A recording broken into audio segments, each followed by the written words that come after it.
This is Adelaide's FIVEaa. Showers easing early in 18 today with the 6 o'clock news. I'm Mel Usher. Peak hour hit too hard? For an RAA-approved crash repair, contact Premier Panel Services. The latest list of COVID exposure sites in SA includes a location in the metro area. Contact tracers are trying to identify anyone who may have been exposed to the virus via the latest infected interstate truckie. He visited the state on October 11 and 13. The Shell at Keith and Tailem Bend OTR have been listed as Tier 2 exposure sites. The Big W at Hallett Cove is a Tier 3 hotspot. For more details, go to the SA Health website. City to Bay organisers have abandoned their push to stage the event this year.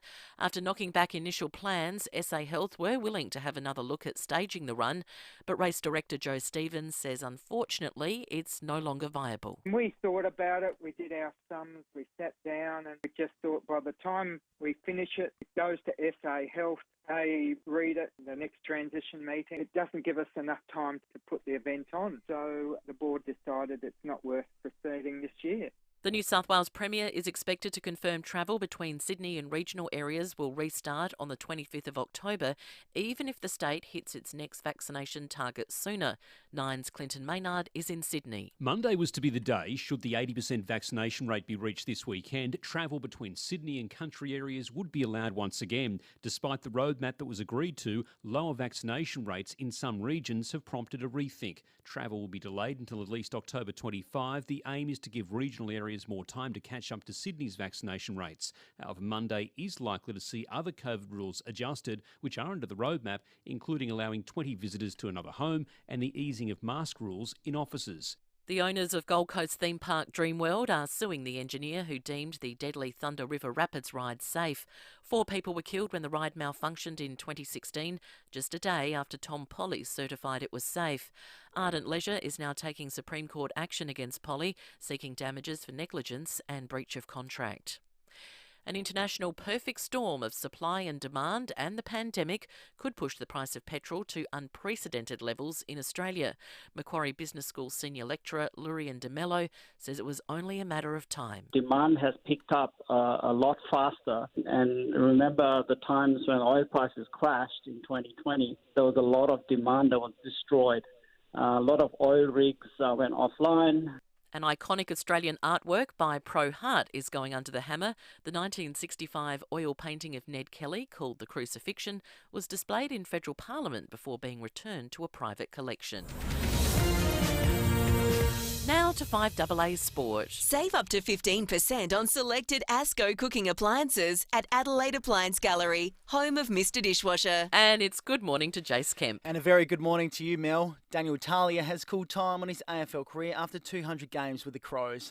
After suffering injury setbacks, the All-Australian wasn't offered a new contract by Adelaide. In a statement, the defender says the move interstate didn't quite feel right and he wanted to concentrate on life after footy. Meantime, new Crow Jordan Dawson has told Rowie the young talent at Westlakes helped draw him to the club. There's a lot of talent on the list and it's just about getting experience and then growing from there, and I think there's a lot of guys sort of under that 25 age, so looking at sustained success is what was really appealing to me, and being a driver of that ultimately got me over the line. Still on footy, and Blue Star Sam Walsh has claimed Carlton's best and fairest. The 21-year-old says being in a leadership group helped drive him to new heights. I think it's definitely fast-tracked a bit of my learning and understanding of how footy clubs work and how the playing dynamic all works, and probably being pretty young and pretty raw in that area.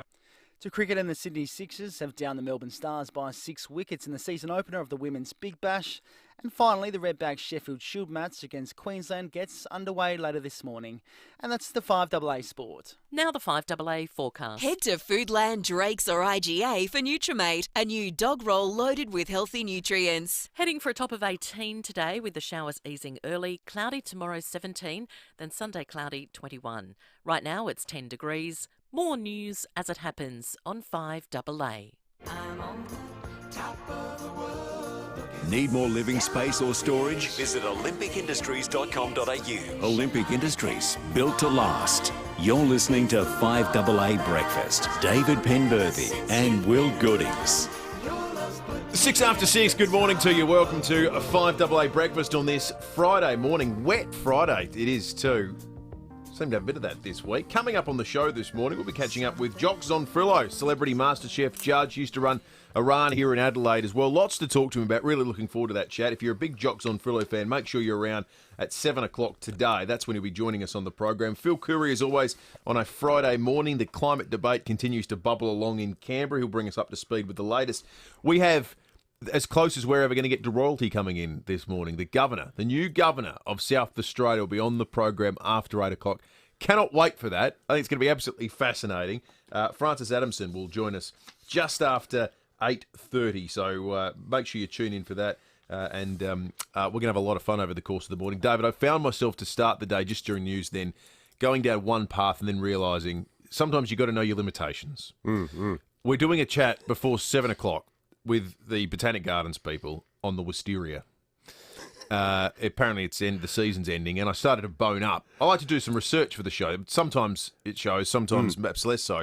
And I started reading about the etymology and the cultivation of the wisteria, and I realised, look, I don't need to. I'm sitting here with David Penberthy. I'll just sit this one out. Well, I think you should ask some questions, Will. Don't be good morning to you. Good morning to you, our beloved listeners. Wisteria is a pretty good entry-level plant. They look nice. It's a creeper, and it's unkillable. You plant the wisteria, it grows up things, and it stays there until the end of civilization as we know it. They're very hardy. Yeah, well, I've planted things that are apparently hardy and unkillable, and guess what, my friend? That's right. It's like the irresistible force and the immovable object. Hold my beer. I've never actually grown one, but our next door neighbours have got one, and it's made its way over our fence. I must admit, I reckon wisteria is a very low-return plant. Okay. Because it only flowers for about a fortnight. Or it feels like it only flowers for about a fortnight. And the rest of the year it's just sitting there doing nothing. And it drops its leaves as well, so it's deciduous. So for most of the year, like a grapevine, it's just sitting there nude. But when it's on, it's great. Well, I think it's on, and it's not going to be on for much longer. Yeah. Is what's happening at the Botanic There's Gardens. a lot of plants that are like that. There's a lot of really beautiful flowering cacti. There's some cacti that only flower at night. Yes, and some species in the States, in the South, where people have cactus flower parties on the day that on the one day of the year that the cactus flowers, they'll get together and have cocktails and put on your seersucker jacket. Of all the plants, that cactus family, they're the most alien, aren't they? They're the most out there. Yeah, like the night flowering plant, so. the different shapes and things you get. They look like they're. There's some really crazy ones. Like there's this ball cactus from Mexico that's got springed spines. So if you stand on it, the spines push further into your foot.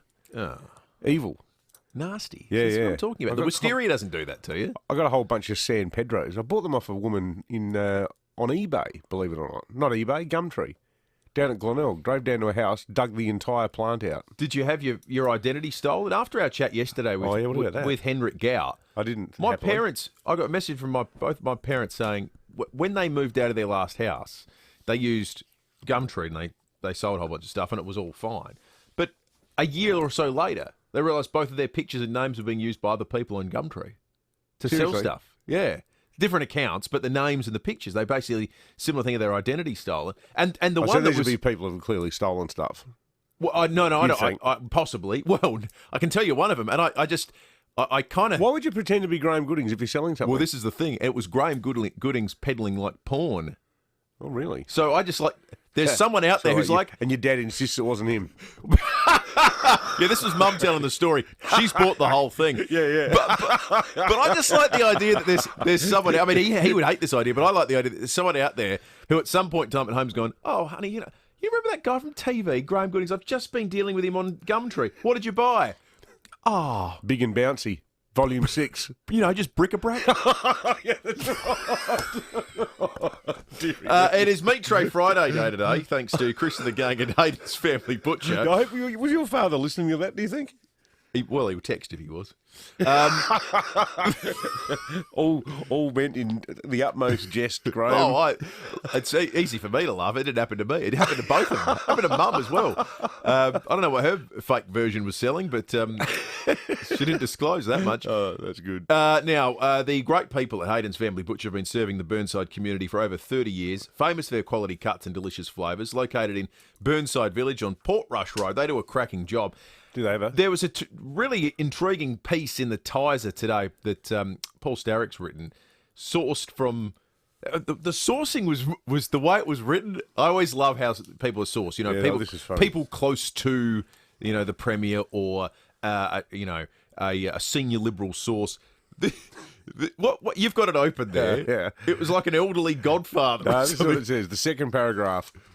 Respected party elders spoken to by the advertiser. Respected party elders. Now, it sounds like it's not so much the Liberal Party as the Bushmen of the Kalahari or maybe the Nurrungeri Nation. I love that. Staz has done a sit-down with some guys in the, at a secret location. Yeah. He had to wear red ochre on his face before he's been admitted in for the backgrounding. They've sat around a listening stone. Yeah, that's right. We had the conversation stick, and then the story got written after that. But I got to say, and I'm massively biased on this question, being married to someone who, when she was in public life, was alleged to have partied and had illicit relationships with everyone from, future prime ministers to would-be leaders. I think that the people who are in public life still need to have a private life. Mm. And the easiest thing in the world is to spread unsourced stories about people's behaviour.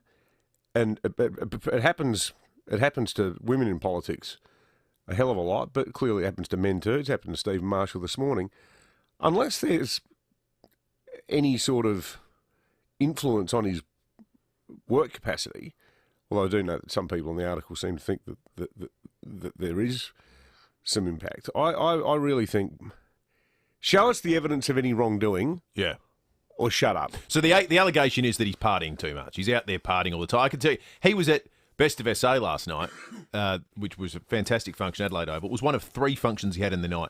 He wasn't out partying last night. That's part of the job. And I think it's part of a job that a lot of people would find miserable. The idea that every night of your life, yeah, totally, you're going to 2-3 functions and you've got to be the most genial and liked person there. And the other thing I would say to anyone who has a critique of the Premier for doing that, if you believe, as the esteemed party elders seem to in that article, they believe Stephen Marshall's the man to lead the party. They just think he's got to do some things better.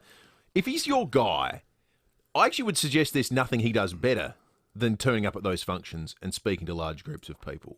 Mm. He's got an incredible recall for names and people. He works a room exceptionally well. Now, let's set aside politics for a second. This is part of the job too, going room by room around the state and charming people. And it's a bit like attacking the Lord Mayor by saying, well, I'll tell you what, that's Sandy for sure. I reckon every time I go to a function in the city, I see her there. Yeah, that's right. It's like, duh. Yeah. I actually think this is something we've been critical of some of the other things the Premier's done and some of the ways he's handled things and how he works the internal politics. But actually, this is one of his unquestioned strengths.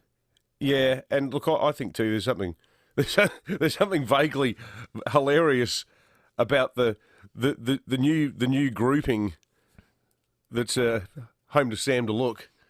I mean, if this is part of their tactic, I hadn't even thought of that. To attack the Premier on the basis of his behaviour in public. Partying too much. Yeah, that's right. It's like, hang on. That's like Charles Bukowski telling you to lay off the drinks. So what we're asking you this morning for the meat There's tray... a very obscure literary reference. Do you know who Charles Bukowski was? I know Charles. I've not read any Charles Bukowski. Monstrous drinker and excellent poet. Yeah. Certainly not suggesting that about Sam. He's addressed that issue anyway. But the meat tray question we're asking you this morning is about what would your friends say you do too much? Oh, geez. What do you do too much? I hope my mum's not listening. 82230000. You can text your friends / family? Yeah, your people close. Your esteemed elders. Yeah, your esteemed elders. People in your life who may one day speak to Paul Starrick and say, now, David needs to what? 82230000. Text us on the Telstra Store Mount Barker text line. You can get that meat tray. Thanks to Chris and the gang at Hayden's Family Butcher. What do you do too much of? Nothing beats that new car experience, and you'll still be feeling it long after you drive away in a new Kluger 7-seat hybrid SUV from Jarvis Toyota. With all-wheel drive, hybrid power and intelligent safety technology, the Kluger is where freedom meets family. The buzz around the new Kluger is huge, and you can experience it for yourself with a test drive at Jarvis Toyota Clovelly Park today. Rediscover the road in the all-new Toyota Kluger Hybrid at Jarvis Toyota South Road, Clovelly Park.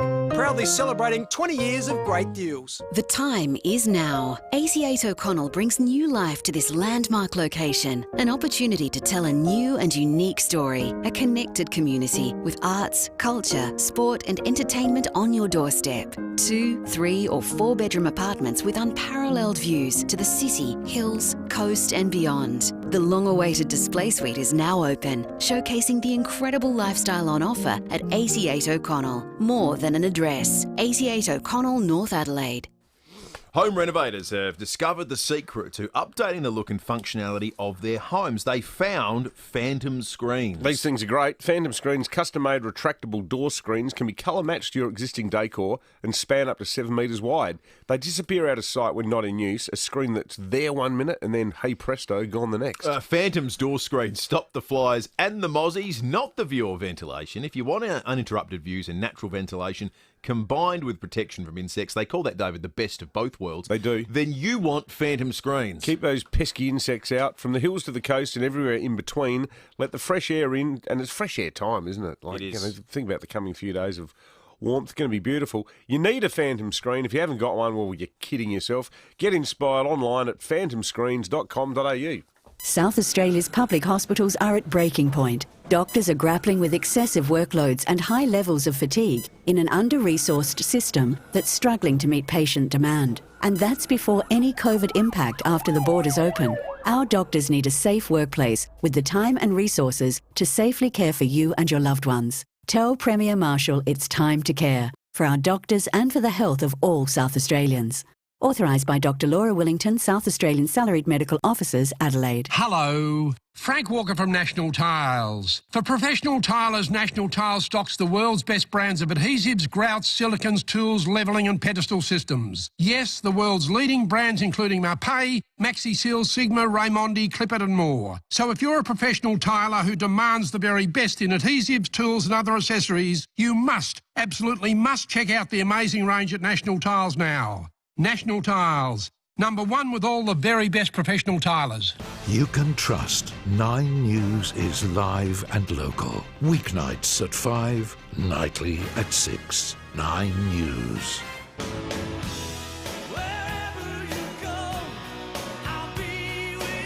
Need a shed strong enough to resist the harsh Australian climate? Visit Olympic Industries, built to last. You're listening to 5AA Breakfast. David Penberthy and Will Goodings. Not enough to 6 News headlines in a moment, but first we've got some Meat Tray Friday entries, thanks to Chris and the gang at Hayden's Family Butcher. What do your friends say you do too much of? Stacey in Richmond, good morning. Good morning. How are you, boys? Good thanks, Stacey. I talk too much when I advocating for someone. I research thoroughly, and then I talk too much to make sure I get my point across to help people. Well, that's quite a good quality, I think, Stacey. Good on you. Yeah, I don't think there's anything wrong with that. Thanks for talking to us too. First person to do so this morning. We appreciate it. Thank you, Stacey. Let's go to Prospect. Andrew, good morning. Yeah, good morning. Yeah, mine is I help people too much. Oh. Look, it's true. Look, I'll give you an example. Okay. I'm currently helping a single parent father who's got 2 children with disabilities, and this morning my day started at 4:30, where I have to travel from my place out to his place and do all the transitioning, and before his NDIS work is that come in. Good on you, mate. Andrew, good on you, mate. That's terrific. We were initially sceptical because it had that feel of the job interview where they say, what are your weaknesses? You go, no, I just care too much. Yeah, that's right. But I suppose I'm a bit of a perfectionist. That's right, the weaknesses section. How can I spin this to be something that's desirable? Andrew, though, that's fantastic, mate, and you're certainly in the running to win the meat tray. News headlines on this Friday morning. An interstate truckie has tested positive for COVID after travelling through SA earlier this week. The driver entered the state on the 11th of October and and the 13th, is now back in Victoria where he has tested positive. The Keith Shell petrol station and Tailem Bend OTR have been listed as Tier 2 exposure sites. The Big W at Hallett Cove has been listed as a Tier 3 hotspot. Police have determined... Doesn't sound like a very hot hotspot, does it? No. But, keep your wits about you, folks. Oh, wait, yeah. Be alert but not alarmed. That's right. Duck and cover. Police have determined that the death of a woman at Pennington yesterday morning is not suspicious. They were called to Addison Road after the body of the 45-year-old was found under her car in the driveway. It's understood her young son found her and called for help. Neighbours say the woman, who immigrated from Vietnam several years ago, was a devoted mother of 4. Next month, City Bay has officially been axed. SA Health knocked back organisers' initial plan, but were willing to consider a smaller event. Race director Joe Stevens says the board's decided that it's just not worth going ahead with. There are a lot of people who look forward to it every year. It's disappointed that we can't move ahead with it. I just get upset when you get 30-odd thousand at a football game and we can't get 20-odd thousand at an event. Totally agree. It's a joke. Yeah. It's an outside event. Seriously. What's the point of having no COVID and getting doubly vaccinated if we can't have it? It's ridiculous. And, we're hearing yesterday about other exemptions for people being let in for, questionable work without having a quarantine. And this is just a total nonsense decision by SA Health. The problem is you get to a point where you start to feel like that what you have to hurdle to get an event on is the bureaucratic process. You need to satiate SA Health with a COVID management plan that is acceptable, and that's all that really matters in the end. There's no independent view of is your event more safe than that event? No, if you've got the time, resources, and people that can put together these things and know the right way to write them, and SA Health will go, okay, great. So it's your ability to engage with the bureaucrcy that ultimately governs whether you have an event or not. It's more about can you fill in a form? That's right. Is it safe? Can you answer the right way? The free shingles vaccine has been extended for people over 70 just weeks before the program was due to be axed. It's been free for the age group since 2016, and Health Minister Greg Hunt says the subsidy will be extended for another 2 years. We want to give every older Australian the opportunity to have their shingles vaccine. One of the world's largest cruise ships is criticising a lack of planning for the return of the industry in Australia. Royal Caribbean, I reckon we've had a few listeners that would have been on a Royal Caribbean journey. It's cancelled all sailings of the Ovation of the Seas, leaving from Sydney between December and the end of March. This was planned to go ahead. This is one of the first things we thought we were going to be back doing, but they've just said logistically it's all too difficult at the moment. School students from across the country will march as part of a national day of action on climate change. The protest has been organised by a group calling on the federal government to consider policies on fossil fuels ahead of the next election. And a new proposal could see Brisbane residents using air taxis to travel between venues by the 2032 Olympics. What's an air taxi? Is that a helicopter? An air taxi? Yeah. I've never even heard of an air taxi. I don't know what an air taxi is. What is this? Does the doc come back from the future? This, the Jetsons? Yeah. I see they've got these new air bikes that are being trialled in Australia that are like hovercraft. Is that right? That you pedal, but I've never heard of an air taxi. I feel like they've buried the lead in that story. We have air taxis? 9.6 degrees outside at the moment. The top today will be 18 with up to 8 mils of rain. But let's look ahead because it starts getting more fun the further you go. 21 on Sunday, 26 Monday, 30 on Tuesday. Neither of those days have a rain concern. Wednesday will be 30 with maybe just a little drizzle, which means it just cools down a little for Thursday and 22. But certainly the first half of next week looks magnificent. Renovators are inspired to transform their homes right now. So there's never been a better time to act with Adelaide Bathroom and Kitchen Supplies. ABK Supplies is a local and independent specialist, so they're always accessing quality new brands with exceptional warranties, which means even more renovation options. For dream bathroom and kitchen supplies, ask for ABK Supplies. Go to abksupplies.com.au or see the showroom, Lower North East Road, opposite Dernancourt Village. Here's your cuppa, Bev. Thanks, Barry. Looks like the neighbours are clearing out early. Bev and Barry are grey nomads. They love a roadside campsite, a cuppa in the morning, and watching the other adventurers come and go. Hey, Barry, looks like they're getting pretty close to that tree.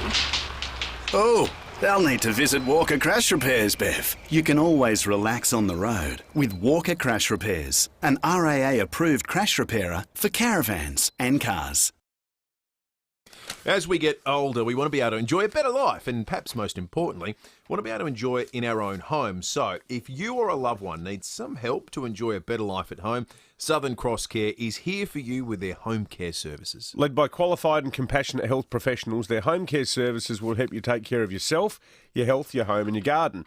Plus, there's no setup or exit fees with Southern Cross Care's home care services, giving you that extra peace of mind. To find out more, visit southerncrosscare.com.au or call 1800 852 772. Southern Cross Care, better for life at home. The Nissan Navara SL with off-road pack is here. The ute that can go anywhere just got tougher. With rugged accessories including Nissan Genuine Snorkel, Nudge Bar, upgraded wheels with off-road tyres, bonnet protector, weather shields and more. Get the Nissan Navara SL Dual Cab 4x4 manual with off-road pack from only $50,490 drive away for ABN buyers. Contact your Nissan dealer to find out more. Limited stock available. T's and C's apply. Get spooky with Cheapest Chips this Halloween. Cheapest Chips. Dress up in spooky costumes from just $25. Get all of your spooky props from just $6, with even spookier accessories from only $4. So scare the chip out of them and do Halloween cheaper at Cheapest Chips, in-store or online. Get spooky with Cheapest Chips. There's one near you.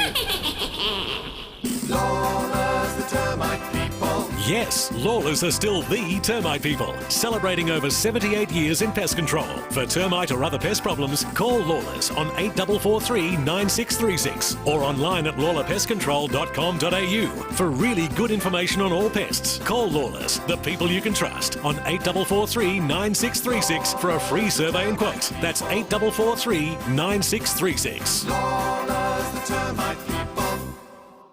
5AA Breakfast is streaming live right now. To watch, simply head online to 5AA Facebook or search 5AA on YouTube. Need more living space or storage? Visit olympicindustries.com.au. Olympic Industries, built to last. You're listening to 5AA Breakfast. David Penberthy and Will Goodings. 28 minutes after 6, Andy Ruzzion in the 5AA Breakfast studio with us. 15% on selected ASCO cooking appliances. Adelaide Appliance Gallery, the home of Mr Dishwasher. Morning to you, Andy. G'day, guys. Tomorrow is the Caulfield Cup, one of the biggest races in the spring racing carnival out there at Flemington. I have no interest in horse racing. I get the feeling you don't either, Dave. By pretending to doze off. Yeah. What do you prefer, spring carnival or spring fashion week? I prefer going to the Greyhounds. Seriously, if I would go to Angle Park on any night of the week. I used to live near Wenny Park, Wentworth Park in Sydney, and used to go there with my older kids, Safe and Jim, when they were really little. They loved it. I remember one night I was standing there on the finish line. Great thing about going to the Greyhounds, you've almost got the whole joint to yourself. But as the dogs went past the finish line, my son Jim, who was about 3, he turned around, and there was one cop there, just one cop. You know, your job for tonight, mate. You're in charge of keep an eye on security at Wentworth Park. Needless to say, nothing happened. But right next to this cop, little Jim turned around to me and he goes, "Trifecta!" Father of the year. Yeah, that's right. Scale of 1 to 10, Will, you're interested in horse racing?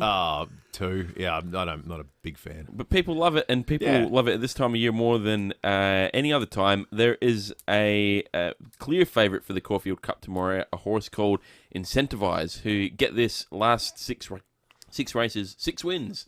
So it's on form. It's actually one of the favourites to win the Melbourne Cup as well. It's $2.50, paying $2.50 tomorrow. Gamble responsibly. $2.50. See, I've never bet on something with such short odds. So this is where I come in. I've got a tip.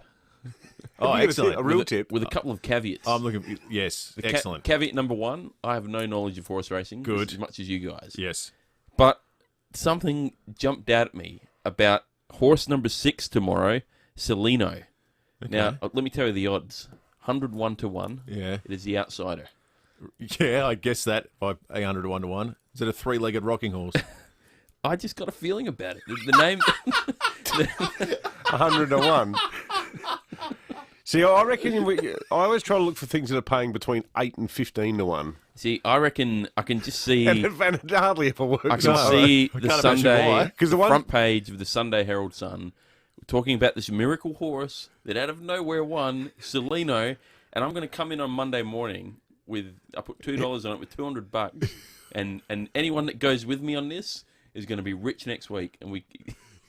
Usually we have to say gamble responsibly, but I think it's more gamble irresponsibly. I think it goes without saying in this component of the sports segment. Salino. Keep your eye on Salino. Number 6 tomorrow, and as I never bet on stuff, but I'm going to bet on that. There's going to be a whole bunch of rich people walking around Adelaide on Monday morning. No, there won't be. well, all right. 100 to 1. How many horses are in this race? Would be 100 to 1. 18. Here's a challenge. You're not allowed to bet on it. Yeah, you know what? You know what sleep I won't lose? Having backed myself into that corner. By the way, can I say, everyone now is way more interested in the Caulfield Cup than they were 2 minutes ago. Yeah, you are absolutely right. I see what you did there. You're 100%. A clever operator, Ruzzion. Save it to $300 and select at Asco Dishwashers, Adelaide Appliance Gallery, the home of Mr. Dishwasher. Premier tells me he was out at Angle Park last Friday night. It's a great upgrade they've done there. Great atmosphere because he was presenting the Premier's Cup. There you go. No harm in going out either.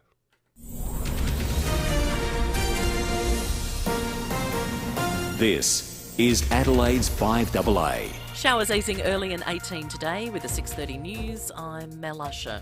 Hit. Car scuffle driving to work? Contact Premier Panel Services, RAA approved crash repairer. Another interstate truckie has tested positive for COVID after travelling through FIVEaa earlier this week.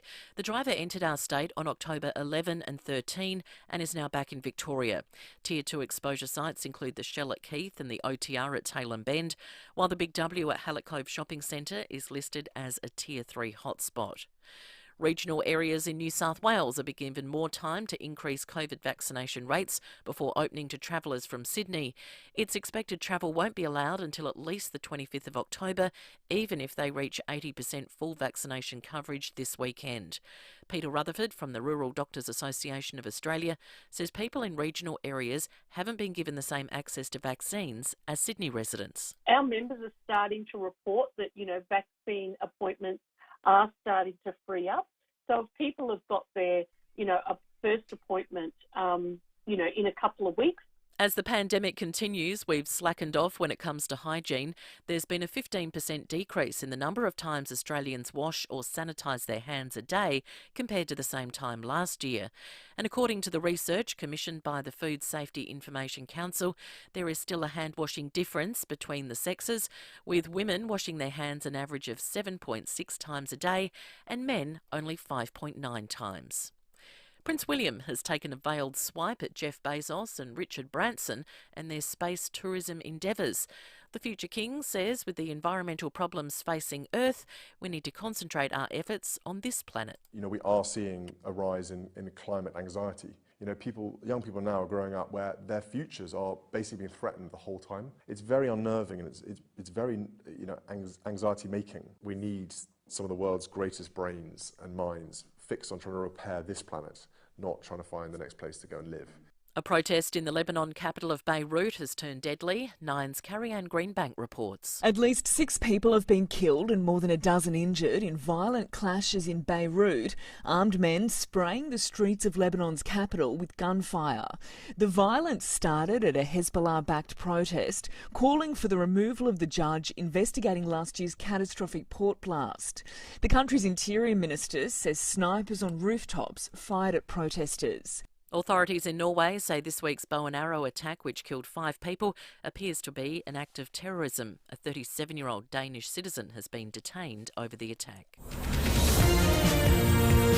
Now turning to 5AA Sport. Save up to 15% on selected Asco cooking appliances at Adelaide Appliance Gallery, home of Mr. Dishwasher. Here's Jace Kemp. Thank you, Mel. After 200 AFL games, Daniel Talia has retired from footy. The 30-year-old ex-Crow has called time in his career after injury setbacks, despite interest from interstate. Meantime, new Adelaide recruit Jordan Dawson has told Rowie he's glad to be coming home, but it was a tough decision to leave the Swans. I didn't take it lightly. A lot of back and forth, and I'm glad in some way that it was tough for them to see me go because obviously they rated me on and off the field, which is a compliment in itself. Still on footy, and Port Adelaide has put the pressure on Sam Powell-Pepper to come back fit for pre-season.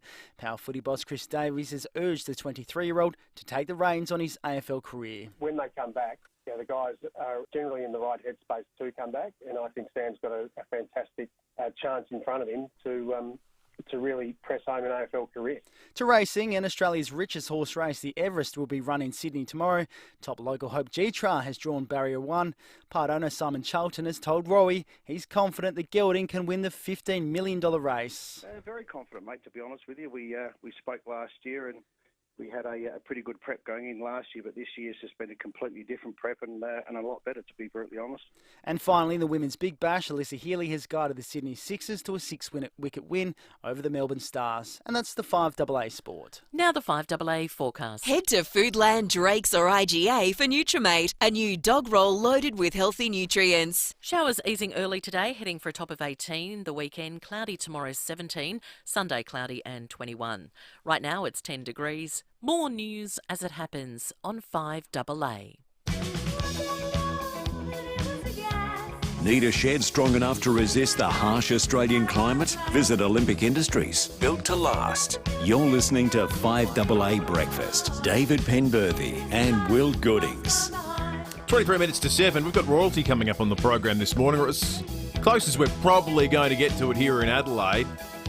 Royalty in the kitchen. Jocks on Frillo will join us after 7 o'clock. Celebrity MasterChef. Lots of people watching at the moment. Love to chat with you. If you're a fan of the program, you're a fan of Jock, make sure you're listening after 7 o'clock. He'll be on the show. And then speaking of royalty, our representative to Buckingham Palace, the Governor of South Australia, our new Governor, Francis Adamson, will join us after 8:30 today. Really looking forward to that chat as well. And it's a royal sort of a day because one of our great traditions here on 5AA Breakfast is, of course, Meat Tray Friday. Thanks to Chris and the gang at Hayden's Family Butcher, serving the Burnside community for over 30 years. Well, they could be serving you this weekend if you can tell us the thing you do a little too much of, or at least what your friends would say you do a little too much of. The Premier has been accused of partying too much.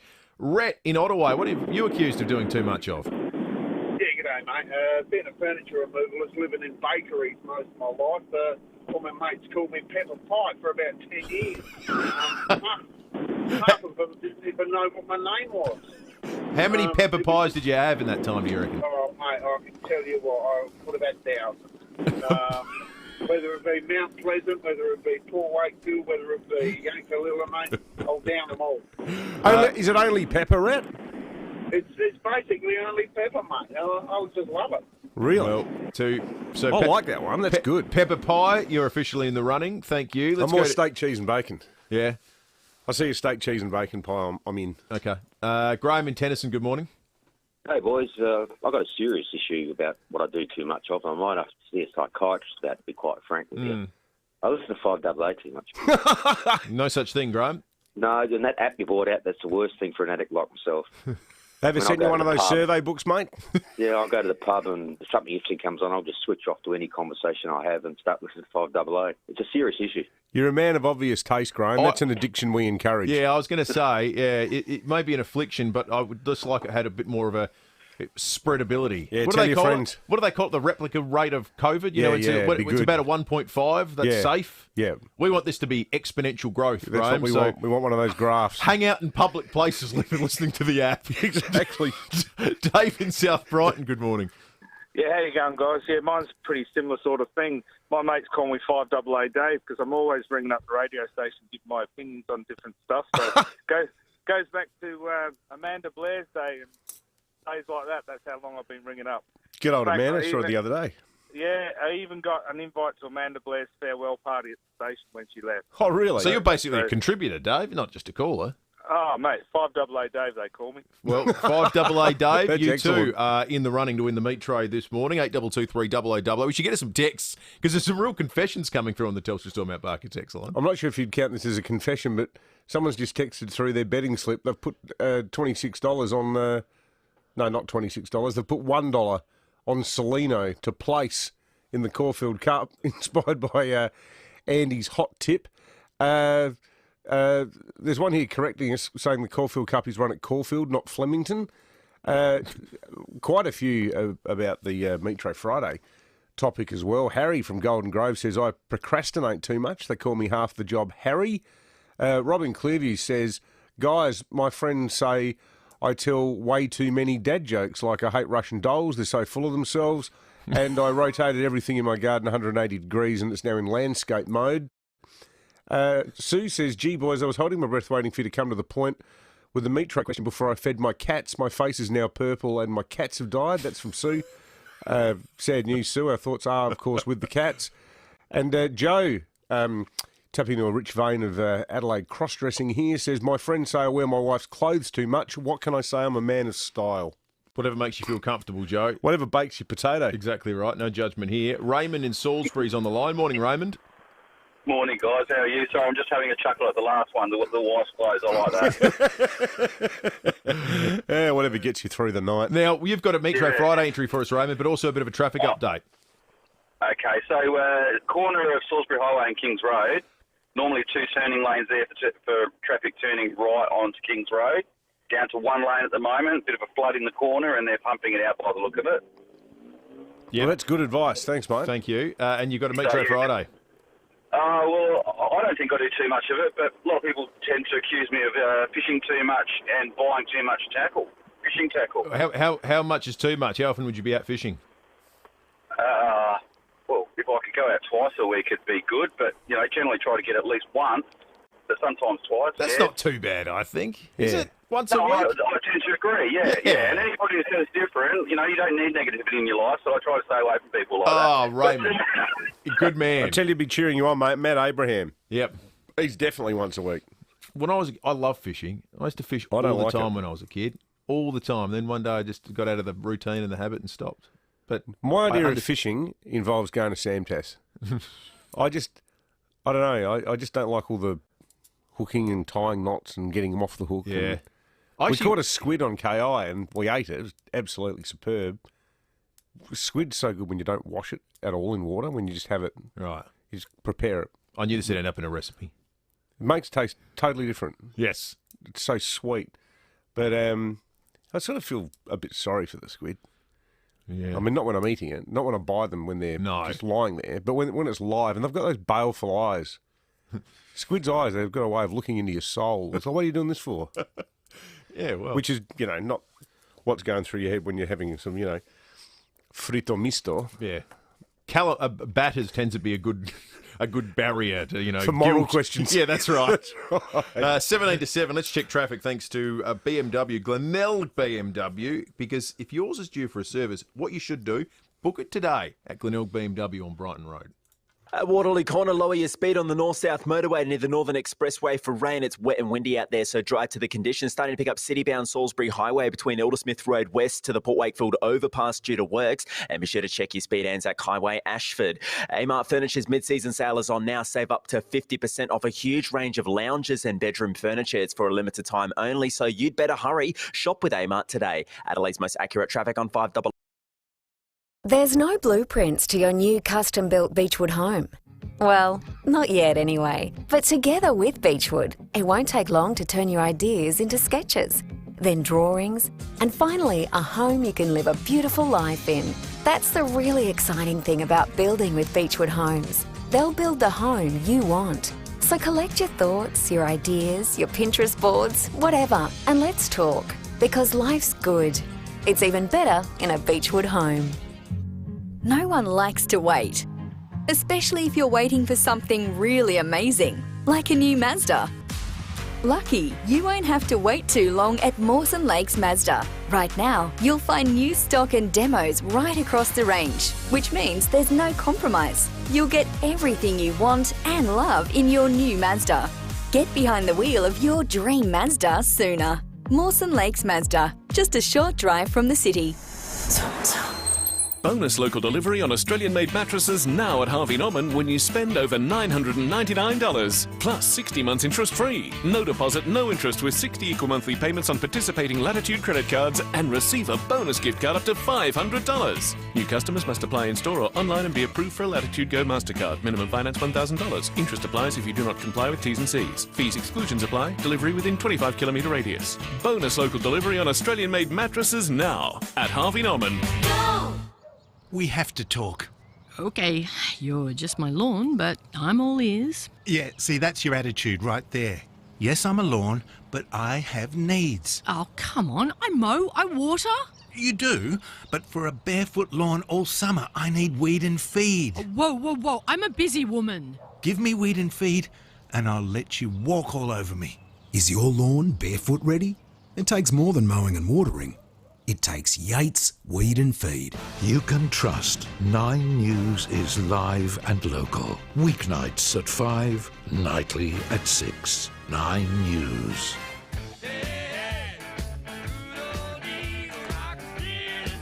Need more living space or storage? Visit olympicindustries.com.au. Olympic Industries, built to last. You're listening to 5AA Breakfast. David Penberthy and Will Goodings. 14 minutes to 7. Let's check in with SafeBowl. Senior Constable Matt Brown on duty this morning. Morning to you, Matt. Good morning, guys. How are you? Yeah, we're well. A lot of people over the last 24 hours have been talking about this awful case at Pennington yesterday, where a woman died. The circumstances guys have been saying aren't suspicious. What have you learned over the course of that time? Well, as you mentioned, we've determined the death of a woman at Pennington yesterday morning was non-suspicious. About 7:40am on Thursday, the 14th of October, police and emergency services were called to Addison Road after the body of a 45-year-old woman from the house was found under the rear of a car on the driveway. So Western District detectives examined the scene, and as we mentioned, the death is not suspicious, and a report will be prepared for the state coroner. So, like you say, it's a tragic set of circumstances. Heart goes out to the family and her friends. Yeah, absolutely, it does, Matt. Also, Matt, there's been a break-in at a shop in Aldgate this morning. That's right. This one happened a bit over an hour ago, Dave. Just before 5:30am, patrols were called to the shop on Mount Barker Road after an alarm activation, and upon arrival, police discovered that panels had been forced open at the side of the premises, but we're still investigating if anything's been stolen, like any sort of accessories or anything from inside the bike shop. So anyone who may have seen suspicious activity in the area, please call Crime Stoppers on 1800 333 000, because police are still currently at the scene of that one. And Matt, why did you guys have to close the Hindley Street Police Station? Due to a bit of rain, the Hindley Street Police Station will be closed to the public for maintenance and cleaning after the station was flooded overnight. All the excess water, may have helped in a money laundering investigation. But, that was Dave Muir's gang, not mine. But it's still pretty good though. It's a team effort here. Never dobbing your mates, Matt. That's right. And no water operations aren't relocating to Hindley Street either. They'll stay at lovely North Haven, which... Can I ask, Matt, not trying to put you on the spot, but this could be an opportunity for you. I know the Treasurer, Rob Lucas, listens to the show keenly. That's pretty run down, Hindley Street Police Station, isn't it? Could do with a bit of a doing over, couldn't it? It looks like it's been there for years and never changed. Well, I mean, when we said that we wanted it renovated, we didn't say that we wanted a spa put in the front, but. Lovely work, Matt. Thank you. Senior Constable Matt Brown from SafeBowl. Let's talk about the offending weather in this case. Brett Gage, Senior Forecaster at the Weather Bureau. Morning to you, Brett. Morning, Dave and Will. So where are we at in this sort of multi-day rain event? Are we getting towards the end of it now? Yes, we are. We can see on the radar that the shower activities are contracted up to the mid-north now, and there's not much left around the metropolitan area. So we had higher totals on the plains than we were expecting. It's been a very complicated weather pattern, this one. So what happened, we had a low-pressure system over Spencer Gulf, which went northeastwards and gave some high totals right up in the south of the northeast pastoral. Yunta had 23 millimetres. And then we had a larger parent low develop over Tasmania, which is still the main low now. And then we had a smaller scale low developed near the Murray Mouth overnight. And wrapping around that low, we had a moist southwest to southeast airstream. And higher totals on the metro plains than we were expecting. Highest total was 38 millimetres at Payneham and also at Little Parra Reservoir. Kapunda had 35 millimetres. Ashton 31, also 31 at Crafers. Wow. Marion had 30, and in the CBD we had 29. So we were going for the heavy falls on the hills overnight, which was on yesterday's forecast. We didn't expect them to quite get down onto the plains here, but as I said, with these lows, they're very complicated, and to get the exact areas are really hard. So we're pretty pleased that we had heavy falls on the hills, at least on the forecast. Yeah, well, you did the other day, Brett. It ended up being at the higher end of what you were predicting, because I remember the forecast the other day said it was going to be sort of between 15 and 30, 35. So 15 and 35, but that's quite interesting because what happened there too was we're expecting the low to be to the south of us, and then the models moved the low to the north, and then we decreased the totals, and then we had this little mesoscale low down the Murray Mouth, which actually brought those totals right back up again to what we were predicting 2 days ago. So, yeah, right. No, you nailed it. Very difficult. Yeah, absolutely. Yeah. Good work. Yep, magnificent, Brett. 3 Toughest votes. manoeuvre in meteorology. It is. Getting that one right. Oh, yeah. Brett Gage, Senior Forecaster at the Weather Bureau. 9 to 7. We're going to be talking about the Botanic Gardens right after this. Ladbrokes all-new Blended Bets gives you more winning chances. Back multiple horses from the same race, and if any of your chosen runners finish on top, you win. Ladbroke it this spring carnival with a Blended Bet. Minimum price $1.10 for Blended Bet. Gamble responsibly. Friday night is definitely pork mince night. How about traditional spaghetti bolognese? Or Mexican pork mince chili? Or Hawaiian pork burgers? Yum! Check out all the recipes at pork.com.au and get some pork on your fork. Hey Barry. Yes, Bev? Remember our first Jayco back in the 80s? Gee, those were the days, Bev. Yeah. And Walker Crash Repairs have been an RAA approved crash repairer since then. Wow.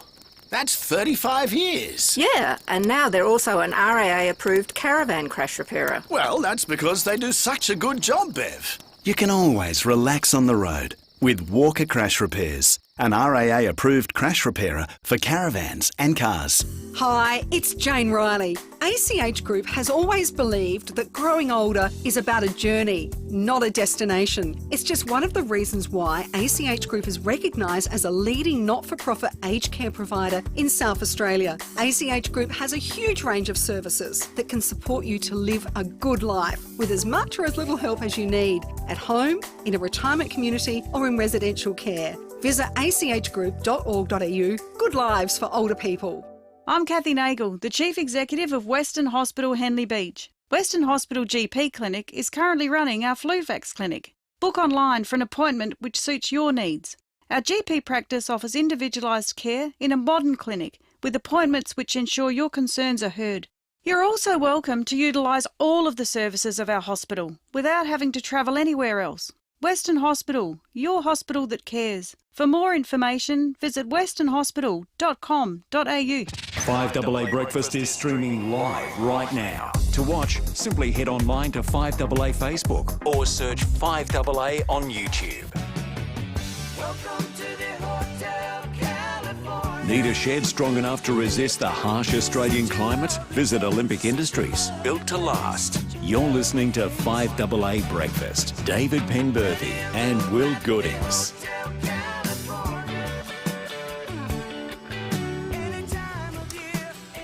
Six to 7, the Botanic Gardens of SA put up on their social media yesterday some advice to people to get along because, in their own words, it's nearly time to say goodnight and goodbye to the wisteria for another year. According to the website, it's usually around early October that all the purple blooming flowers disappear. But sounds like you've still got a chance. Michael Harvey from the Botanic Gardens and John Sandham, who's the curator at the Botanic Gardens, both join us now on 5AA Breakfast. Michael and John, good morning to you.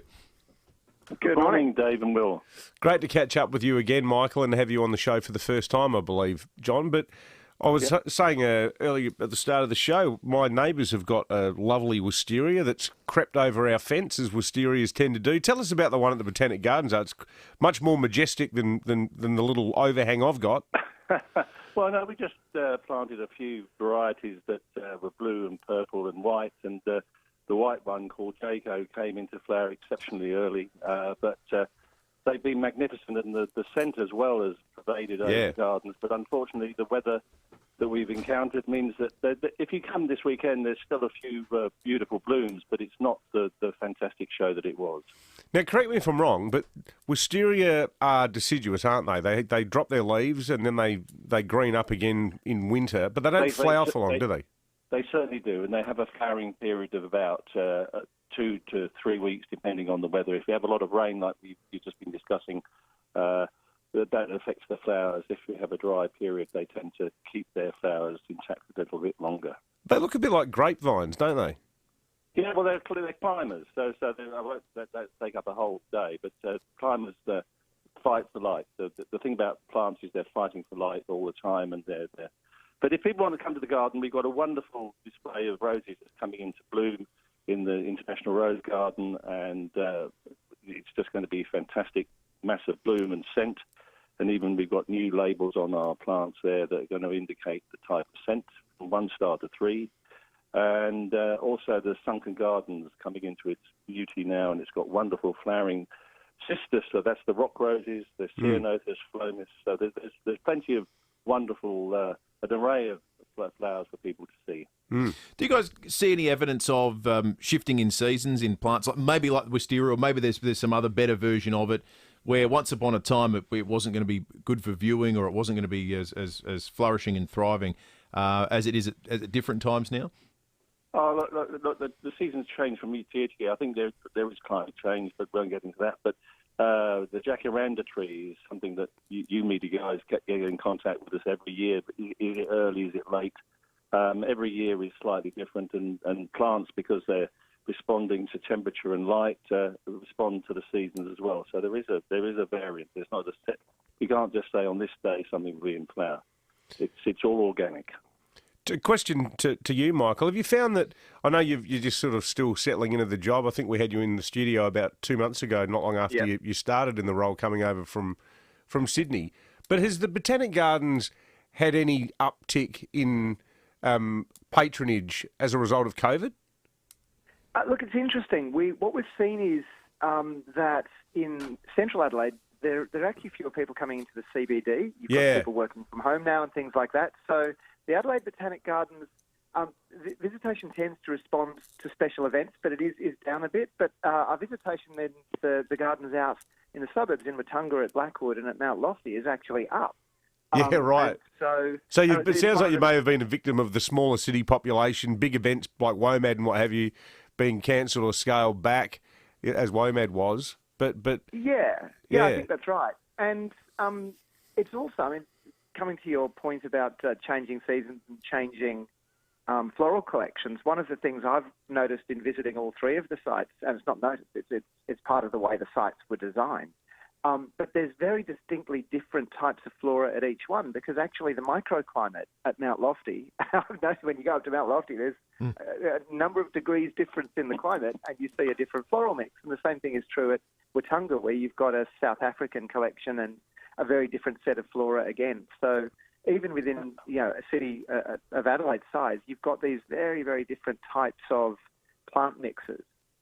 Yeah, we'll tell you what, we're lucky to... Down to soil as well. Down to soil, John. Yeah, absolutely. Well, I'll tell you what, we are blessed to have all 3 of those spectacular gardens. And just listen to this now. I had a great day there with the kids at the part of the Botanic Gardens in the city I'd never been to before. The eastern side, tucked in behind the conservatory, there's all these amazing bunya trees where you can eat the nuts. Like, it's terrific. Great place on a hot day to hide in the shade. Michael Harvey. The Aussie Forest. Yeah, the Aussie Forest. Yeah, that's right.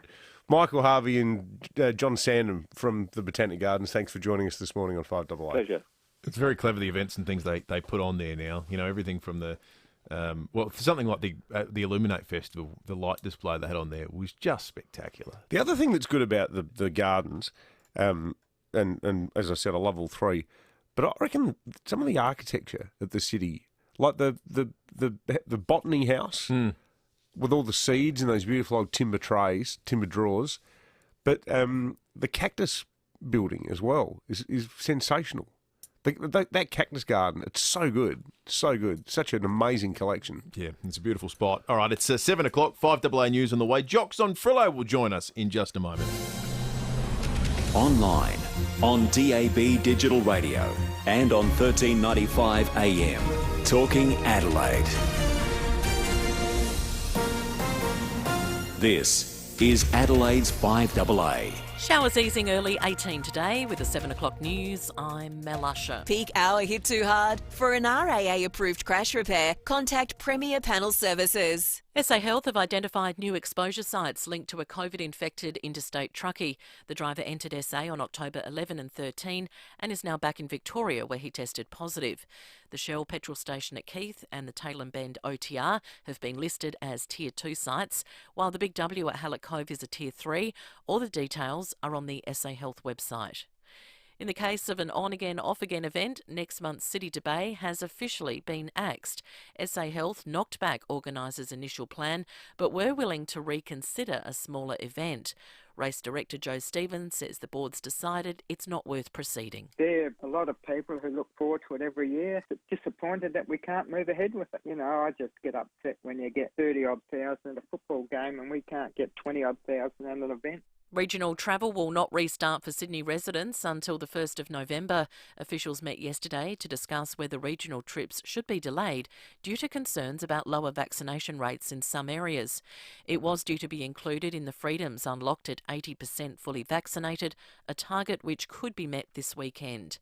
New South Wales Deputy Premier Paul Toole is defending the delay, saying he understands the frustrations, but there's a responsibility to keep regional communities safe. We've still got very low vaccination rates, Ben. I've got some communities that have only got 47%. I've got some areas that are only just into their early 50s. So we need to make sure that we lift those vaccination rates up in regional communities.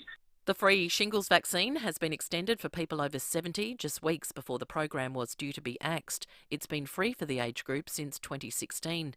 Health Minister Greg Hunt says the subsidy will be extended for another 2 years. We want to give every older Australian the opportunity to have their shingles vaccine. COVID and climate change will be high on the agenda when Joe Biden meets with the Pope later this month. Nine's US correspondent Michael Genovese reports. The President and First Lady will meet with the Pope at the end of the month. It comes amid debate within the US Catholic Church over whether Catholic politicians who support abortion should be granted communion. Joe Biden has argued for safe access to abortion. In 2019, he was denied communion in a church in South Carolina. This month's meeting will take place on the eve of the G20 summit in Rome. At least 46 people have been killed after a tower block erupted into flames in Taiwan. Dozens more have been seriously injured after the 13-storey residential and commercial building caught fire. The cause of the blaze is unknown.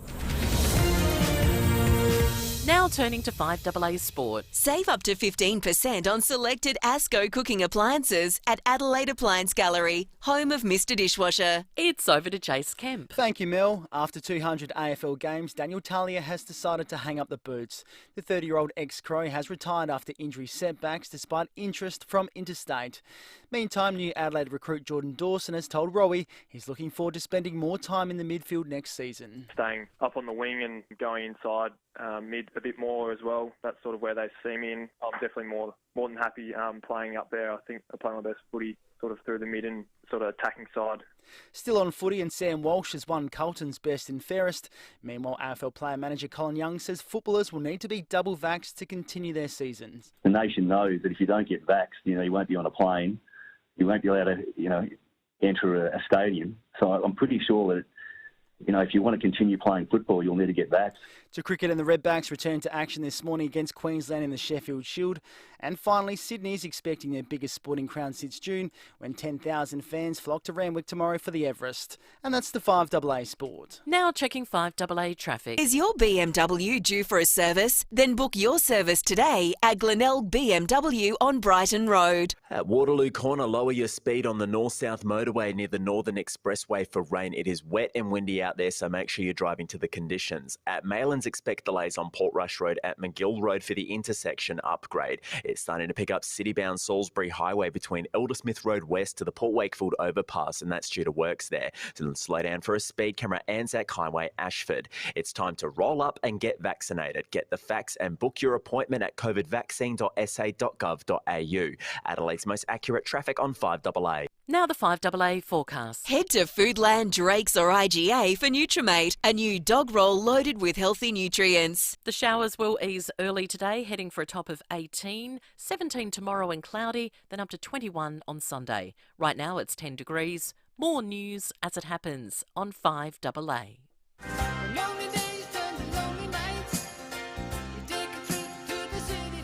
Need more living space or storage? Visit olympicindustries.com.au. Olympic Industries, built to last. You're listening to 5AA Breakfast. David Penberthy and Will Goodings. 5 minutes after 7, Jocks on Frillo coming up in just a moment. The Governor, Francis Adamson, a little bit later in the morning. And we'll get to some more of your Metro Friday entries shortly too. Lovely sunrise out there, very bright and big cloud though, big fluffy white cloud stretching the length of the majestic Mount Lofty Ranges. Beautiful smell in the air, the smell of overnight rain, one of life's great joys, that aroma. And a bit of closest to the pin, or a bit of a rain gauge off developing this morning on the Telstra Store Mount Barker text line. Bud at Hewitt, 28 mils of rain overnight. Solid. Good work, Bud. Craig from Aberfoyle Park says, yeah, right, okay, I can do better than that. 29 mil of rain in the gauge in Ab Park this morning. 20 mil fell between midnight and 3:20 a.m. Have a good day. You too, Craig. Let's see if we can beat 29.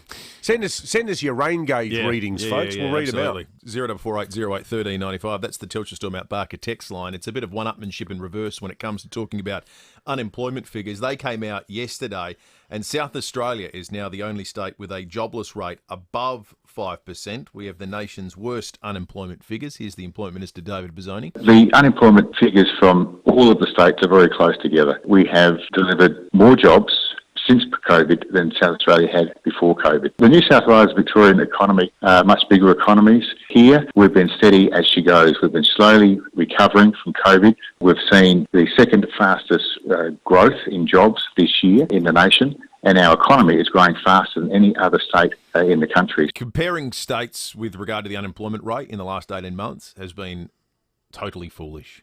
So the participation rate nationally has fallen for 3 consecutive months. Ours has stayed the same at the moment. The point being, there are such different employment pictures in each different state.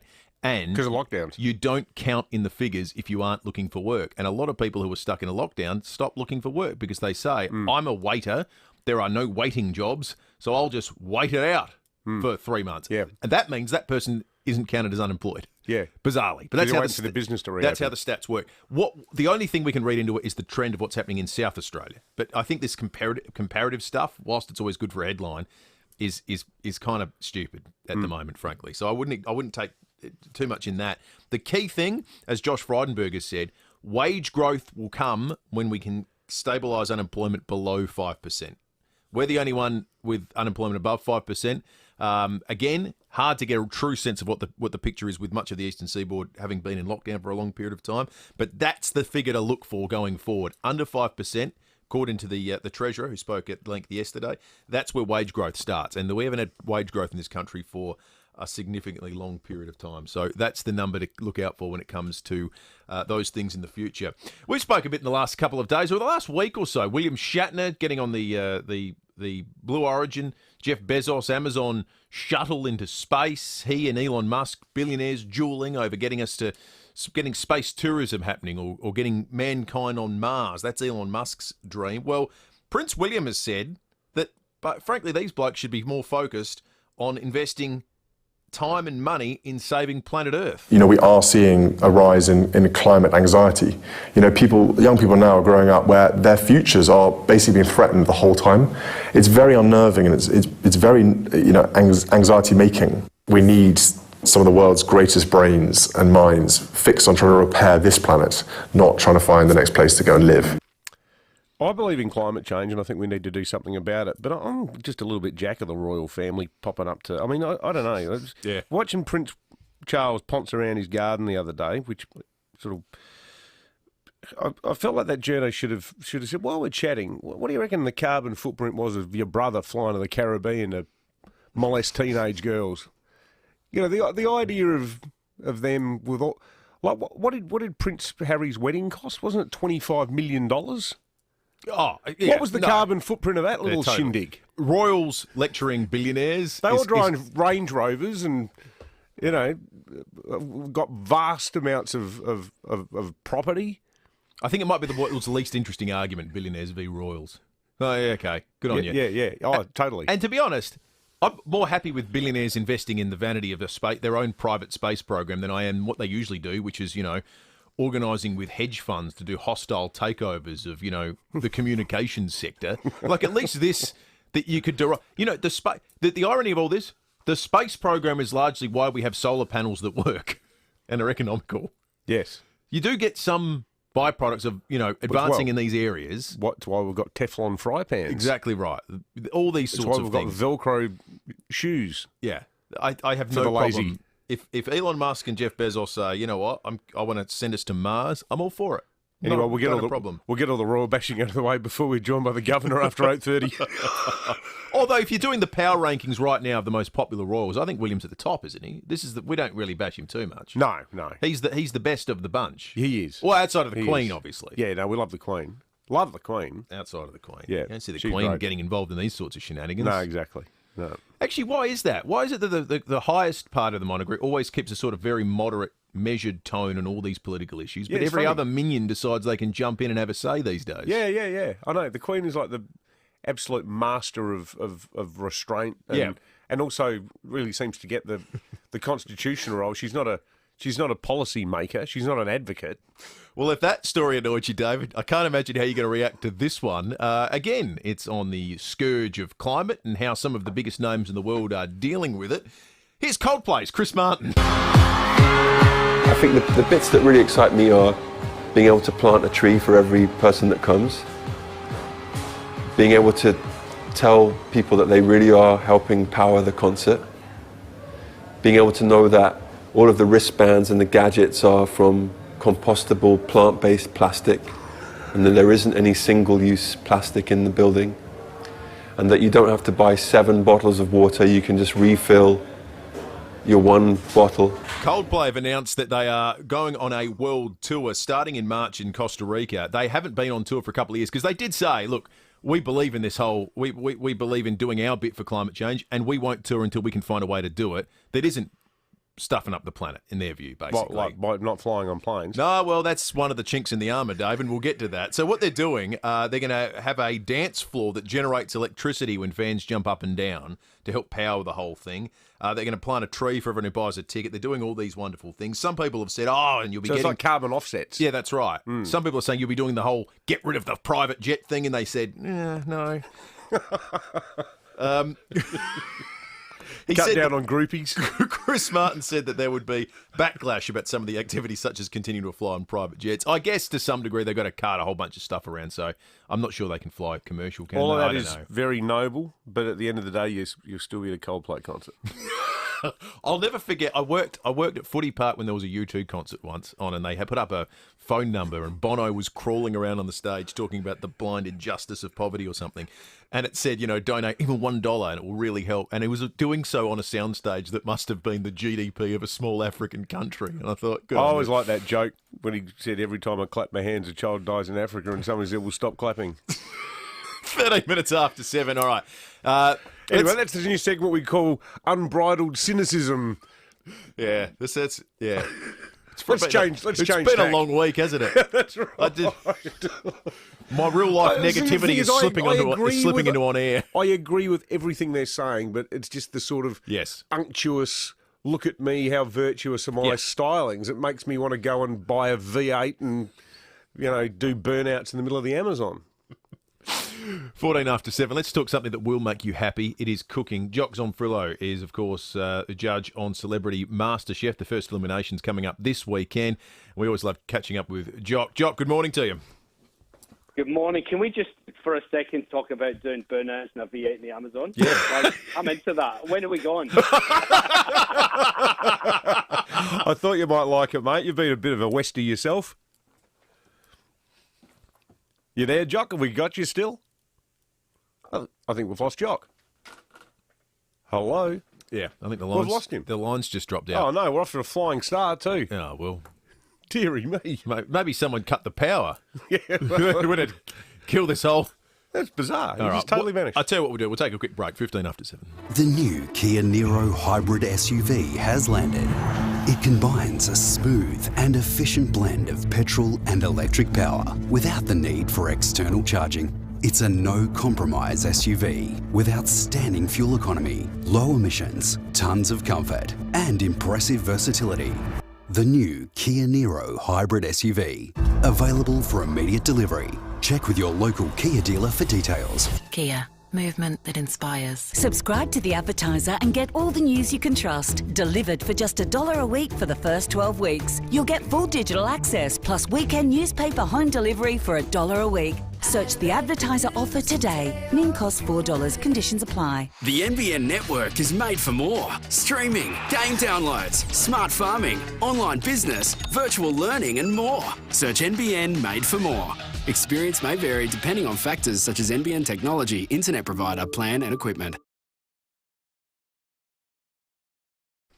Time is almost up for your chance to win $1 million cash in the Hospital Research Foundation Home Lottery. That's right. Buying a ticket before midnight tonight could turn you into an instant millionaire, so you need to purchase your ticket today. The ticket will, of course, remain in the draw for the stunning grand prize, the incredible, fully furnished Scott Salisbury home on the Esplanade at South Brighton, plus a handy $500,000 cash. So don't forget to grab your Hospital Research Foundation Home Lottery ticket before midnight tonight. And of course, every ticket purchase supports the fight for cures against deadly diseases and illnesses affecting South Australians. Grab your ticket today at homelottery.com.au.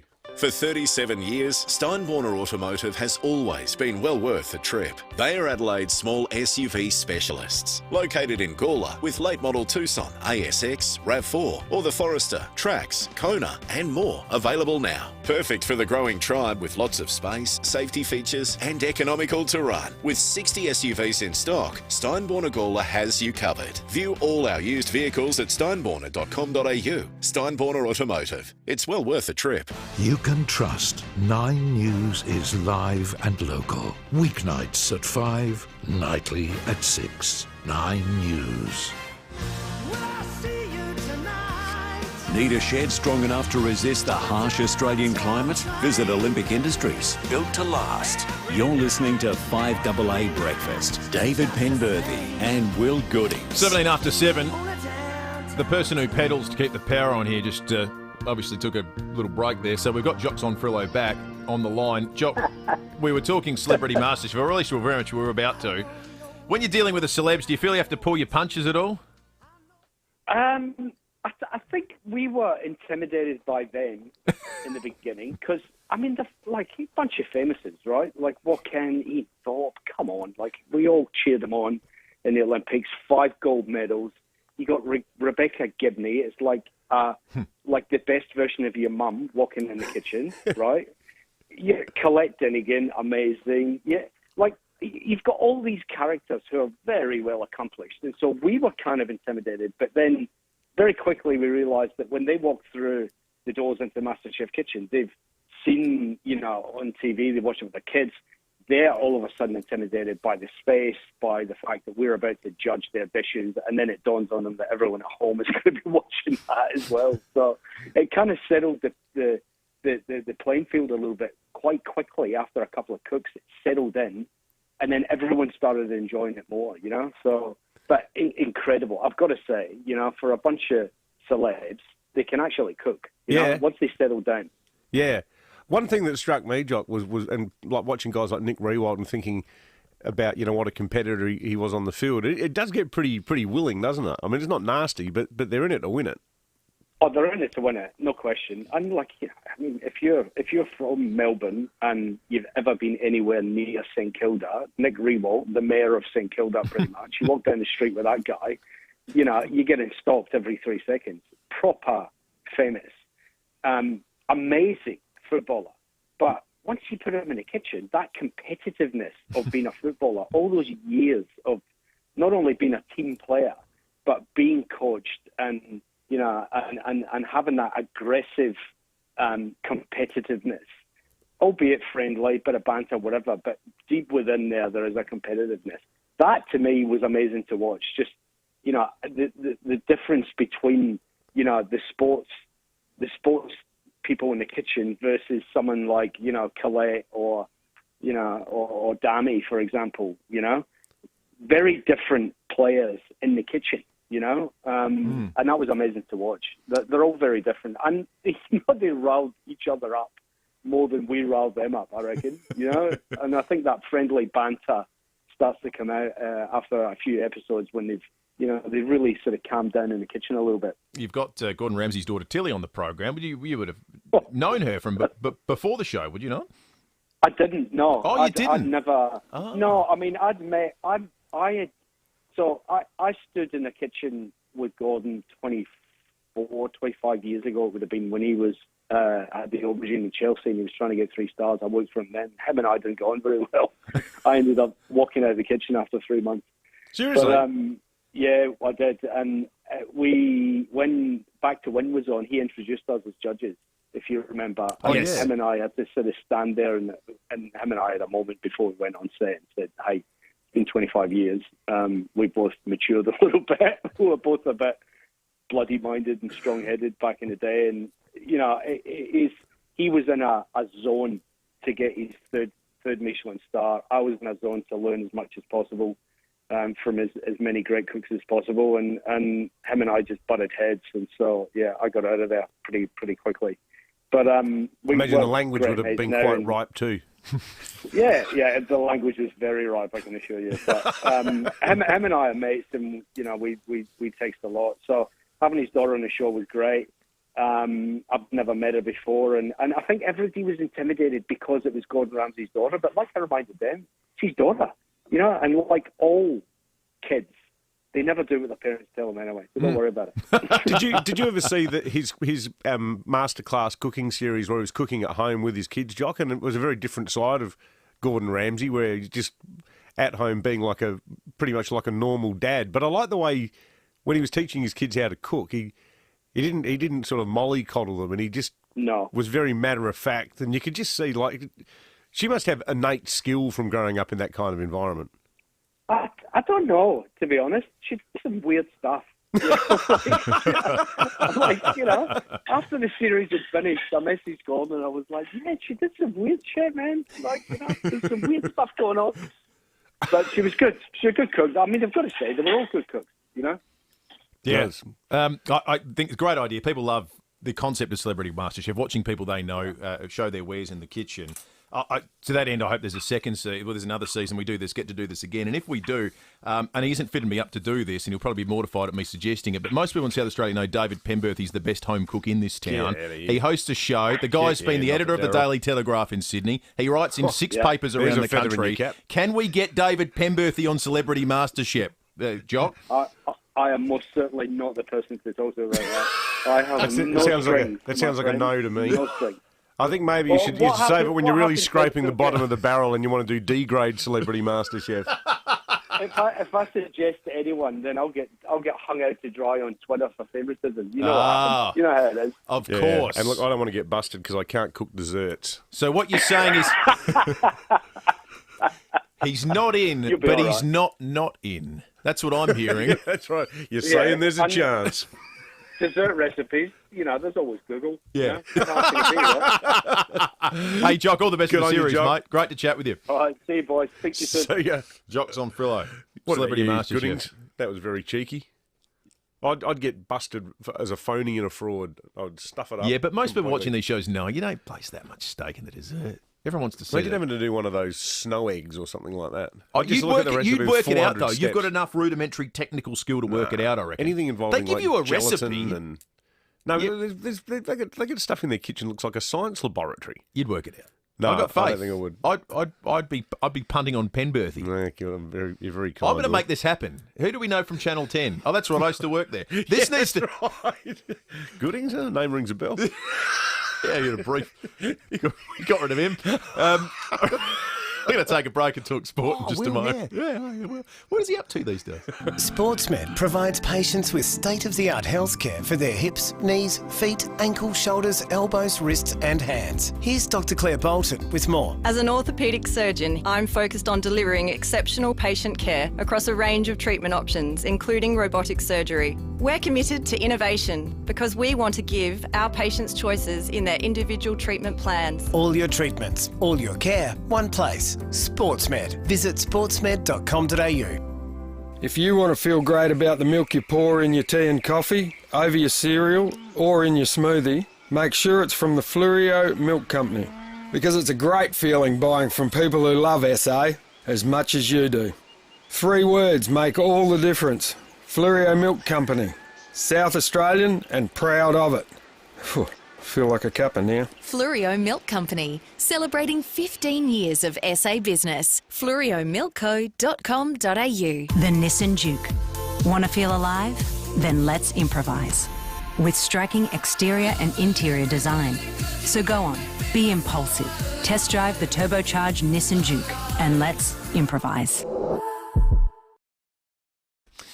Sold by the wonderful people at McGain again. What about the dramatic build-up there? Well, I loved it. And as you know, I bet you did. It's really important to get along to these open inspections because you could miss out. You could. You don't want to miss out. So you don't want to be late for these things. You can't be late. No, you can't be punctual. late. Exactly right. Got to be there when they start. McGain are always on time. So tomorrow from 12 to 12:30 on the dot, catch up with Mike Dobbin and Zoe Ball, who are opening 20 Sir James Hardy Way. At Woodcroft. This is the perfect first home or a ready-made investment with 3 bedrooms, 2 living areas, entertaining area and a neat backyard. Tenanted until May. A great investment opportunity, 449 to 479K. Make a bit of dough off it, make the payments pay for themselves until halfway through next year. Also tomorrow from 1 to 1:30, Mike and Zoe are opening 33 Nerang Circuit Woodcroft. This beautiful home is a real entertainer. It offers 4 bedrooms, 3 living rooms, large kitchen, a big pitch pergola and a sparkling swimming pool, finished with landscape gardens, double garage plus ducted heating and cooling, 645 to 695K. For all the info, take a look at these properties and all the McGain listings at realestate.com.au. This is a message to all local businesses. On behalf of all radio listeners. Let's hear from you. Yeah, we want to know when your shoes are on sale. If you can help me remortgage. Or landscape my yard. There's more of us listening to radio than ever before. In our cars, on our phones, laptops, smart speakers. In fact, 95% of all Australians. That's a lot of potential new customers. So come on. We're all ears. Advertise on radio and watch your business grow. For help with radio advertising, visit radioalive.com.au.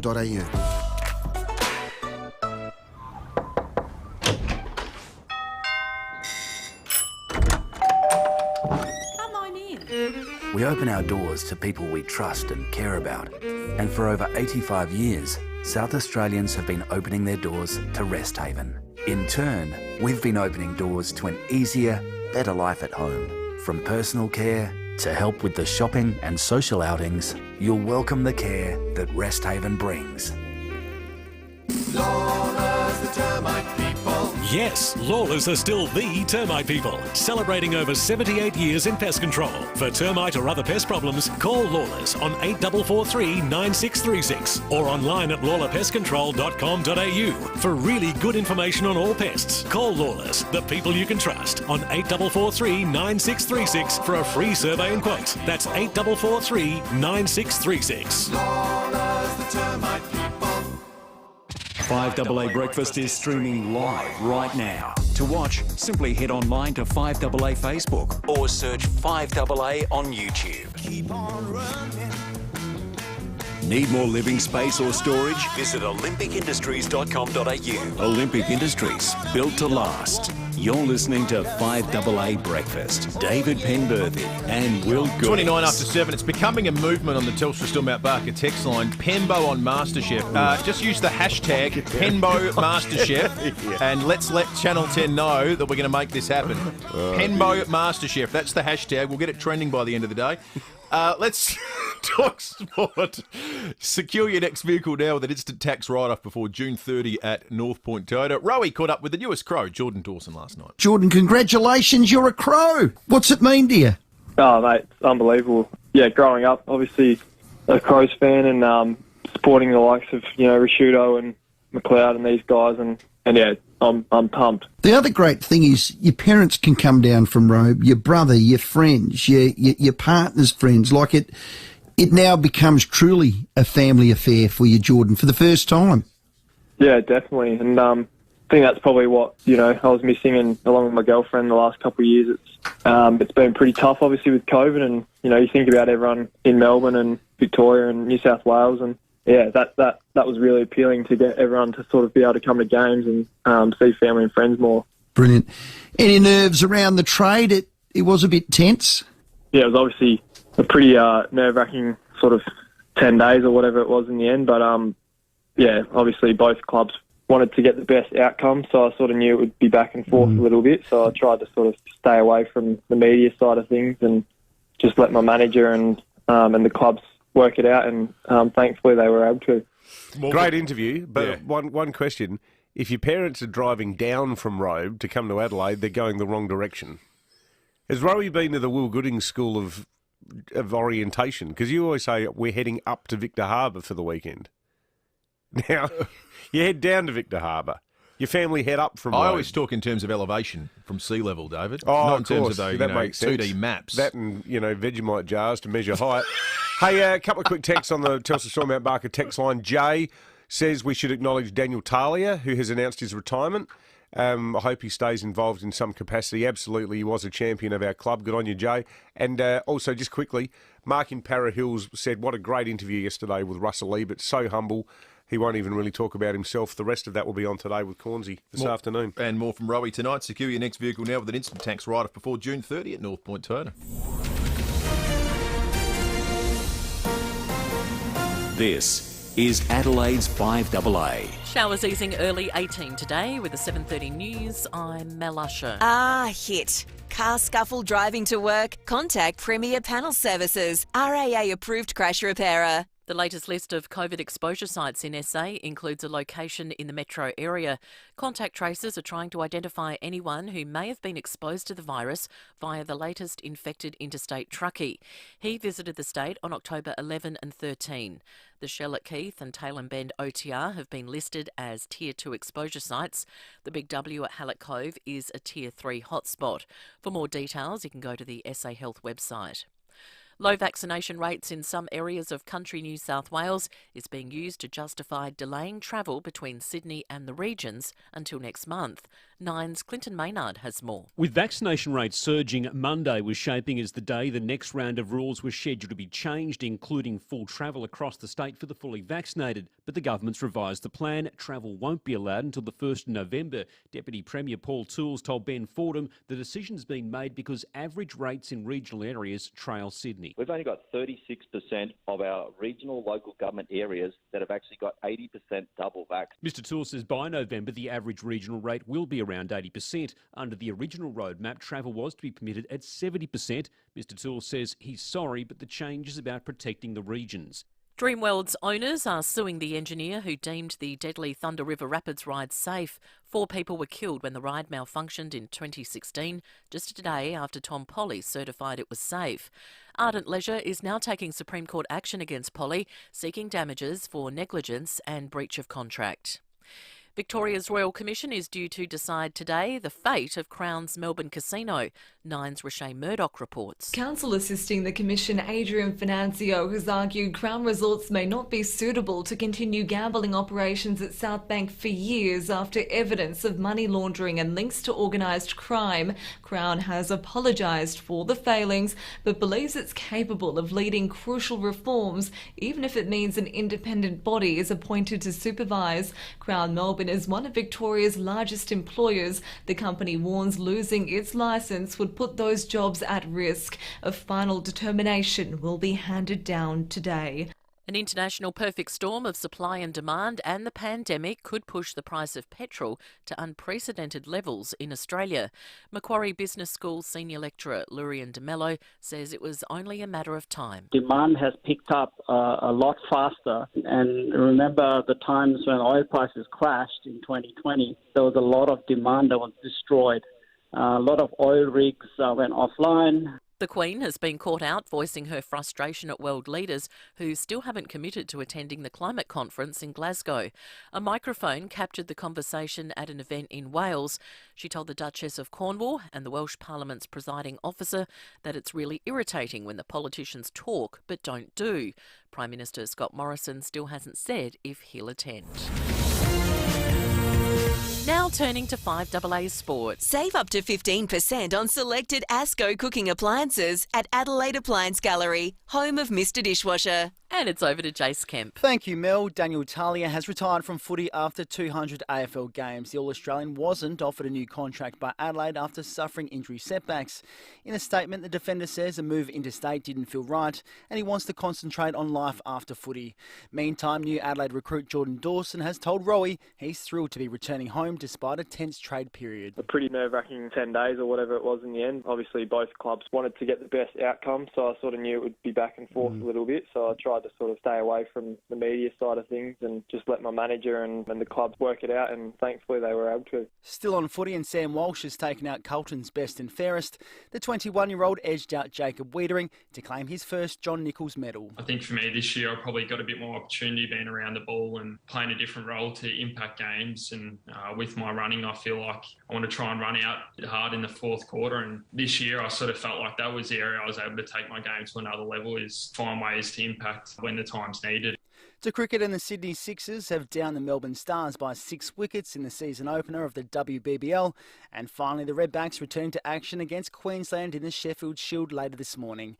And that's the 5AA Sport. Now checking 5AA traffic. Is your BMW due for a service? Then book your service today at Glenelg BMW on Brighton Road. The traffic lights are out at Elizabeth Park on Tolmer Road near Main North Road. At Waterloo Corner, lower your speed on the North-South motorway near the Northern Expressway for rain. It's starting to get wet and windy out there, so drive to the conditions. It's picking up city-bound Grand Junction Road near Hampstead Road and Salisbury Highway between Eldersmith Road West to the Port Wakefield overpass due to works. To celebrate 50 years of the FIVEaa Canter in Australia, 3 lucky customers will each win back the value of their limited edition Canter 515 truck. See website for details. FIVEaa, job done. Adelaide's most accurate traffic on 5AA. Now the 5AA forecast. Head to Foodland, Drake's or IGA for Nutrimate, a new dog roll loaded with healthy nutrients. The showers will ease today, heading for a top of 18 degrees. Cloudy tomorrow and 17. Sunday cloudy up to 21.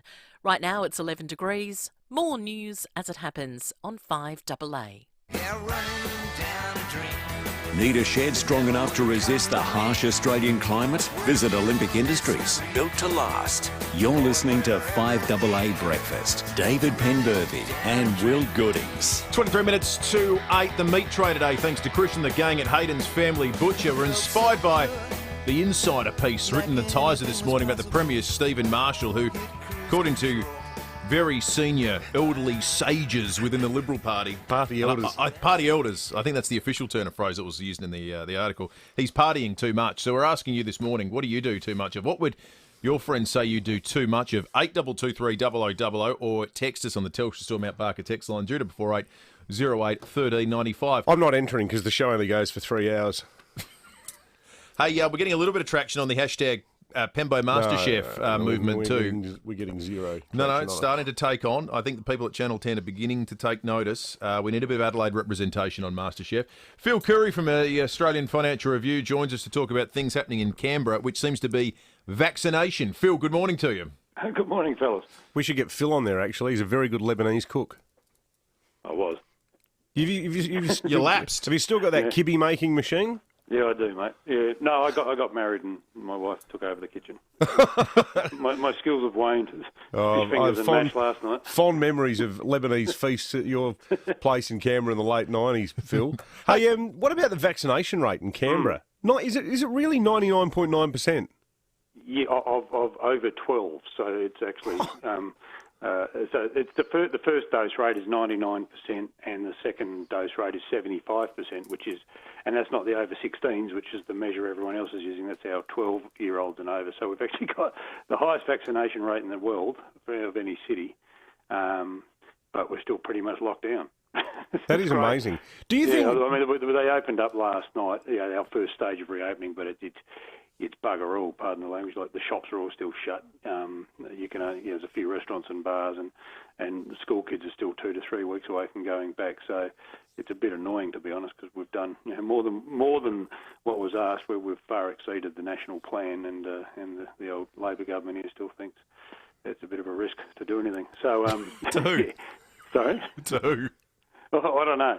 Well, it was interesting last night. The New South Wales government sort of said the ACT is no longer a risk area, and so they said you're free to come into New South Wales everywhere except Greater Sydney, which is still a problem spot. And our own government is saying no, you can't.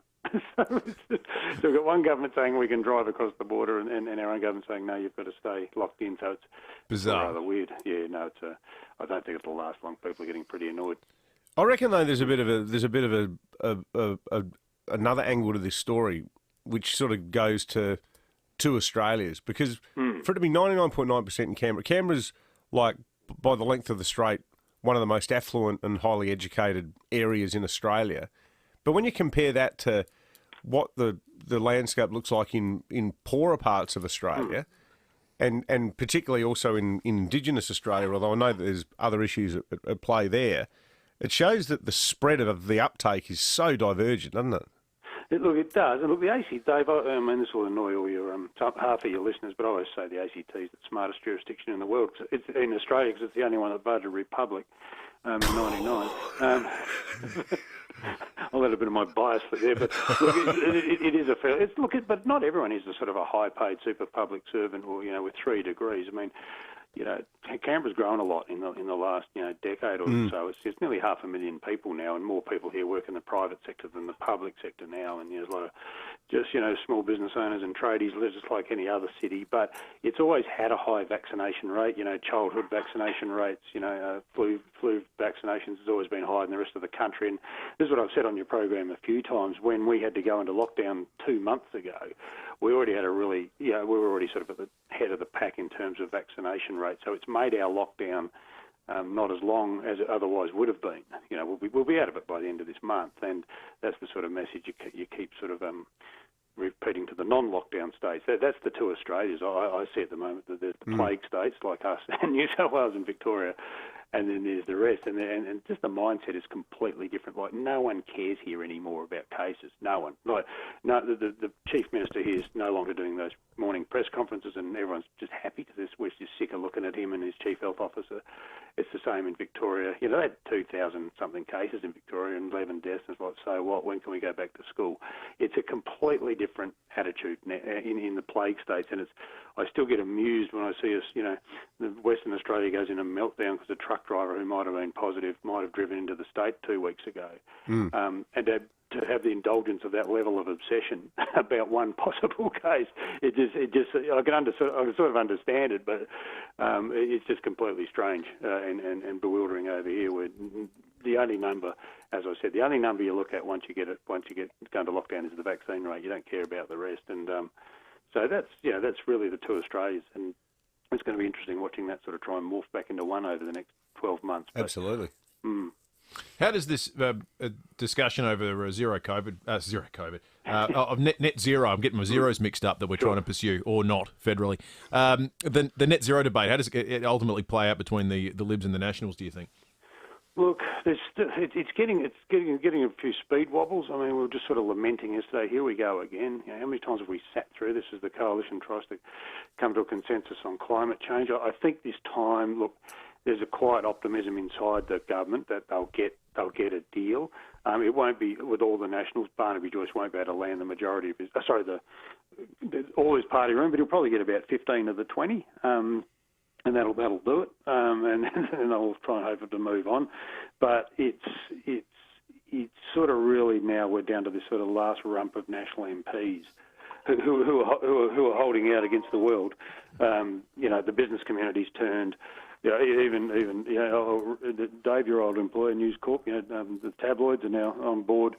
They spent a lot of years sort of resisting Labor on this. So the whole sentiment has turned, and it's just what the Prime Minister can sort of land with, and that's he's been working on this for a couple of years, taking baby steps towards net zero. The truth is that if we don't do it, we're going to get punished. We're going to get punished. It's not just environmentally, but economically. It's going to really start hurting, and that's beyond our control. So we have to transition the economy. So that's the sort of argument that sort of swayed the business community and is being now used, even inside the Liberal Party, even some of the old holdouts in the Liberal Party who right now to be jumping up and down and complaining and joining the Nationals are biting their lip. So you get the feeling it'll happen. but just how substantial it will be, it might be full of weasel words and get-out clauses and all sorts of things.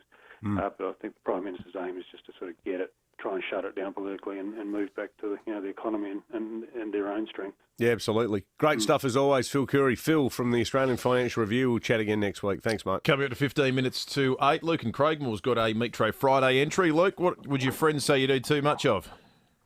I'm a bit of a hit talker, mate, with an S in front of it, and I tend to do a lot of it.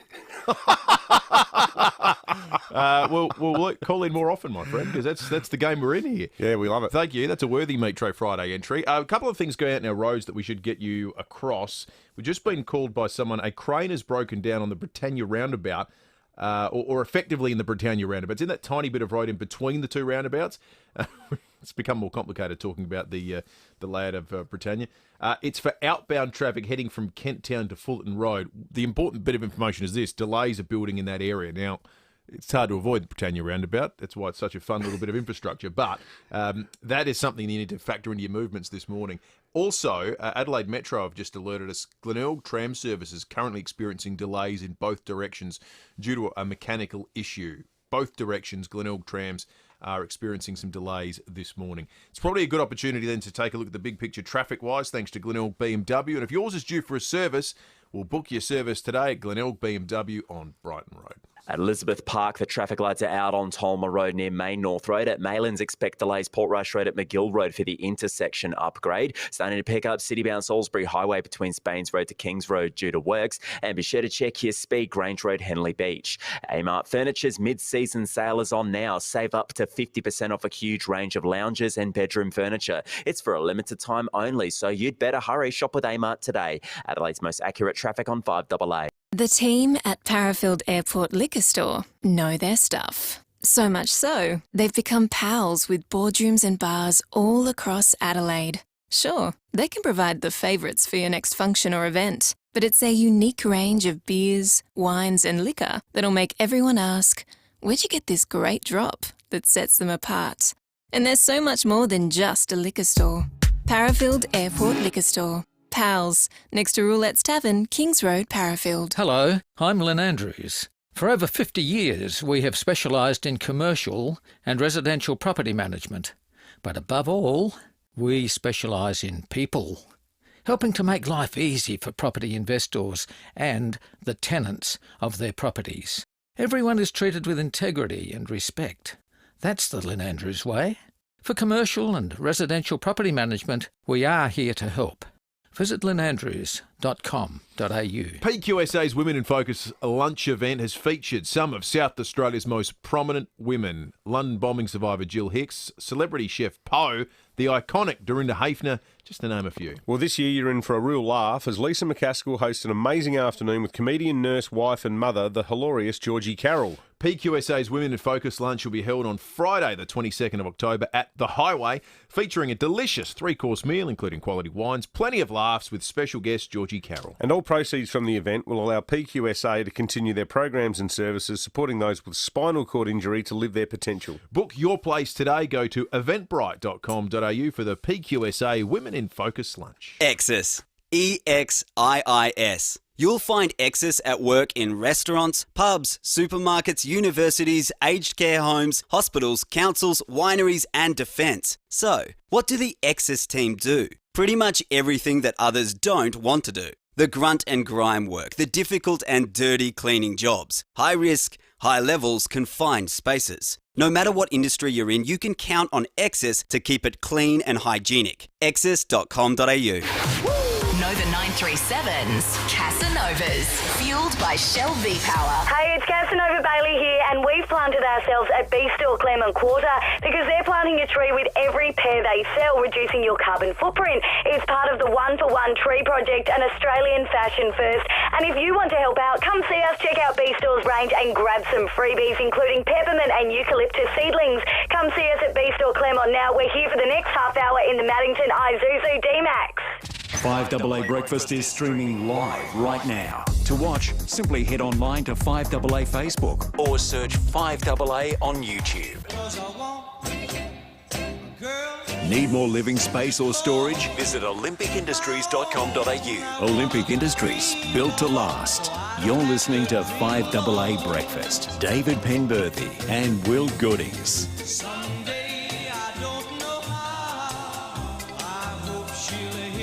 Levin, wait, we had a rain gauge off a little bit earlier in the program, the Telstra Storm Mount Barker text line. It's because there's been a bit of weather around and it's going to take something of a change. Amelia Mulcahy has all the information for you from 7 News. Good morning to you, Amelia. Good morning, guys. How'd you sleep last night with the rain around? Magnificent. I had a wonderful night, Amelia, because I was at the excellent Best of SA dinner at the beautiful Adelaide Oval. Will leaves earlier from social events than I do. That will surprise you. Yeah, but I got out of there about 10:15. Had a couple of reds, good chat with some of our listeners, a lot of our advertisers. But the moment I walked out to call an Uber, it absolutely bucketed down. I was like a drowned rat. Something tells me, Will, you arrived to things early as well, maybe. What, you mean like his job? You make me sound like a really boring nerd, Amelia. And unfortunately, I think you're right. There's nothing wrong with that, although, unfortunately, David, I'm late to things often as well. Anywho, talking about the weather, we were expecting the heaviest of, the wet weather to really be in the overnight period, but gee, I don't know, if we were really expecting entirely this. 29 millimetres in the West Terrace gauge. That takes our total to the month, and halfway through roughly, to 46 millimetres. That's the October average. We've hit that, a couple of weeks in. Payneham was one of the big winners, 37.8 millimetres. Crafers had 30.8. Now, quite wet up there. You'll remember a couple of weeks back, there was that huge rain and hail event, and Crafers was one of the big winners then. Again, collecting well today. Marion's 30. Interestingly, I spoke to the SES a little earlier this morning. They had, a few calls for help overnight with flooding and what have you. And those jobs were mostly sort of inner north, so around Enfield and Salisbury, and the higher rainfall totals were, a little east of that. But, it certainly was a very wet night. And we've just got these areas of low pressure, to explain it quite simply, that are influencing our weather here. And also you would have seen maybe pictures of what's going on, in Sydney as well. Sydney Airport had 25 millimetres in 15 minutes late yesterday. Wow. So it's just a really tumultuous time of year, and these sort of rogue low pressure systems really can make it quite hard to predict. Although, to be fair, the Bureau did have this number, the 35 millimetre mark on at the start of the week. It's just exactly where these low pressure systems go. And the big one that we saw yesterday has headed east, but we did see one, a small low pressure system develop near the Murray Mouth overnight. So that's sort of helped influence all this wet weather. But, looking around right now, you wouldn't even know it. We have 30 millimetres. That was really the best of the action. You can't rule out a shower with those onshore winds around that we're going to see today, but they're looking less likely as the day wears on. We're going for a top of 18 degrees. And a grey weekend, still cloudy tomorrow, 17, and then we warm up. And this is the part of the forecast I'm enjoying talking about. 21 degrees, the forecast top Sunday, 26 Monday, 30 degrees on Tuesday. Hello. Can you believe we went from 16 yesterday to 30 on Tuesday?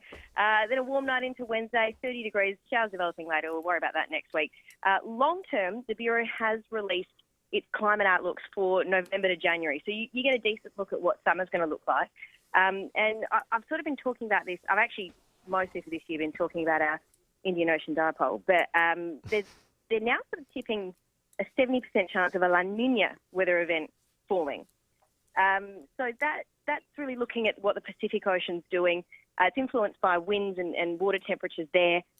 We did see one last summer, and it looks like we're going to get a bit of what we call a double dip. So we might see one form this summer as well. That means we're looking, roughly two-thirds of the country is looking at a wetter than average summer. So rainfall like this, might see a bit more of it. Never double dip, as Jerry Seinfeld said. Absolutely. Good stuff, Amelia. Thanks for that. Have a good weekend, guys. You too. Battle of the rain gauges. So far on the text line, Christine says she had only 19 mil at Loberthal. Then James in Morford Vale, this is big, 31.6. That's in his gauge from 12 noon yesterday. But Simon currently leading, $32 million at the North Adelaide Golf Course. Beautiful North Adelaide Golf Course. Magnificent. 6 to 8. We might have another listen to the traffic because there's a bit going on out there to get you across.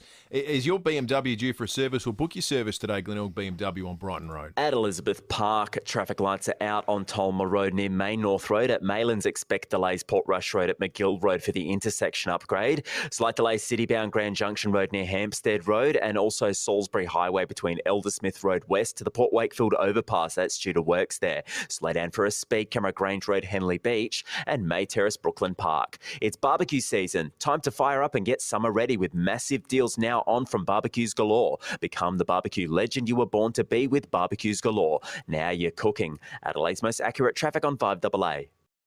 All right, it's time for John Blake. Thanks to Aussie Fast Transport Solutions, interstate freight distribution, warehousing and local Adelaide couriers. Call Aussie Fast 13 13 64. Yes, good morning. We look back at a couple of things that happened. The City to Bay Fun Run has been cancelled again. A lot of people very upset, but we're not allowed to spread COVID by running to the bay and breathing all over each other. City to Bay Fun Run once again is gone. You might breathe on someone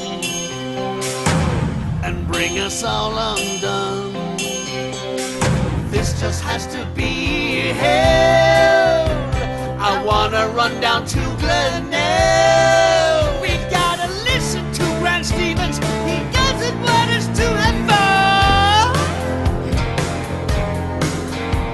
He thinks we'll all be breathing on each other. That's the reason that he keeps on saying City to Bay, City to Bay. There's no way it's okay. City to Bay, City to Bay. There's no way it's okay. City to Bay, City to Bay. There's no way it's okay. No way it's okay. No way, no way, no way. City to Bay. But we did have some good news. The England cricket team decided they are coming to Australia for the Ashes. That's good. They've come to an agreement regarding COVID restrictions and they're on their way. We got a message from the English team. We're now coming instead of shunning you. We were childish and now we've put our dummies away. Ashes to ashes, God's approval. We love going to Adelaide Oval. Sit in the eastern stand, watching that pink ball go. And there was turmoil in the South Australian Parliament this week.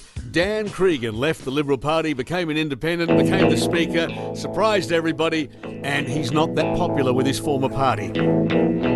Goodbye to you, I can't pretend. Our friendship now has reached a tragic end. Together we had expertise.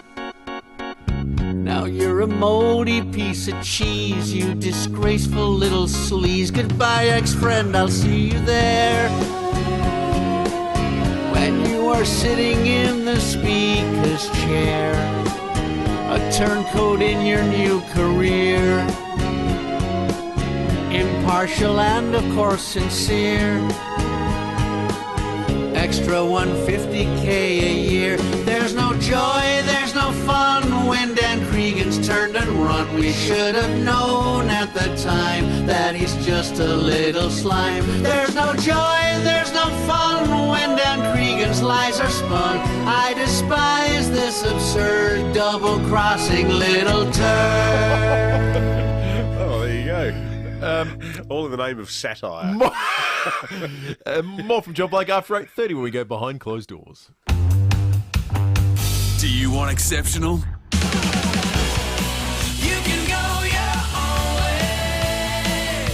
Go your own way. The all-new 7-seat Isuzu MU-X is extensively restyled inside and out, including a power tailgate, wireless Apple CarPlay and heated front row seats. The all-new Isuzu MU-X is extraordinary. Search all-new MU-X. Building amazing homes is important to Beechwood Homes, and so is the environment. So when you build with Beechwood, you're building a better environment for our kids and grandkids. Around 70% of scrap materials from every Beechwood home is recycled. Bricks, rubble, timber, gyprock and steel, none of it goes to landfill. It's all sorted and recycled. So life really is good. It's even better in a Beechwood home. Take a look at the stunning Beechwood display home in Blackwood Park. Life is busy. SportsMed knows this. We also know your joint pain or knee injuries don't finish for the day at 5 p.m. That's why we've extended our consultation hours into the evening. It's just another way that SportsMed cares for our patients. And booking to see our surgeons after hours is easy. Simply visit sportsmed.com.au to find out more. All your treatments, all your care, one place. SportsMed. So much more than sport.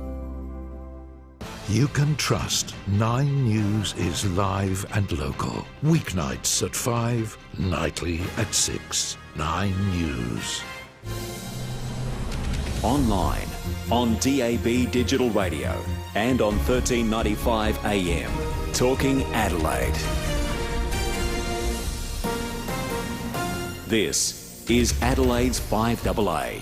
Showers easing early and 18 today with the 8 o'clock news. I'm Mel Usher. Peak hour hit too hard? For an RAA-approved crash repair, contact Premier Panel Services. More COVID exposure sites have been identified in SA linked to an infected interstate truckie. Kendall Brettig reports. The driver entered SA on October the 11th and 13th and is now back in Victoria where he tested positive. The Shell petrol station at Keith and the Tailem Bend OTR have been listed as Tier 2 exposure sites, meaning people need to get tested immediately and quarantine for 14 days. The Big W at Hallett Cove has also been identified as a Tier 3 site, so people only need to quarantine until they get a negative result. The infected man was there on Wednesday between 11:15am and 12:10. Contact tracers are trying to identify anyone who may have been exposed to the virus. The New South Wales Deputy Premier is apologising for the government's decision to delay travel across the state until next month.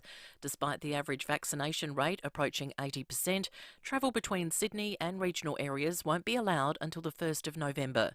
Paul Toole says by next month, regional areas will have caught up to Sydney's vaccination rate. I'm sorry for those people that have actually had their bags packed, those people that want to go into regional communities and you know, we want to welcome you back, and I know that we want to get our communities buzzing and humming again. So, you know, just a couple more weeks. Some wild weather in New South Wales overnight where a tornado hit the state's north. Wild Vision has shown the twister emerging from a powerful storm cell and whipping through Armidale, flipping cars and tearing roofs off homes. Oh, a tornado! Did you see that? I did. It is a tornado. Oh my God! It is, look. Okay, inside everyone. Inside. Quick.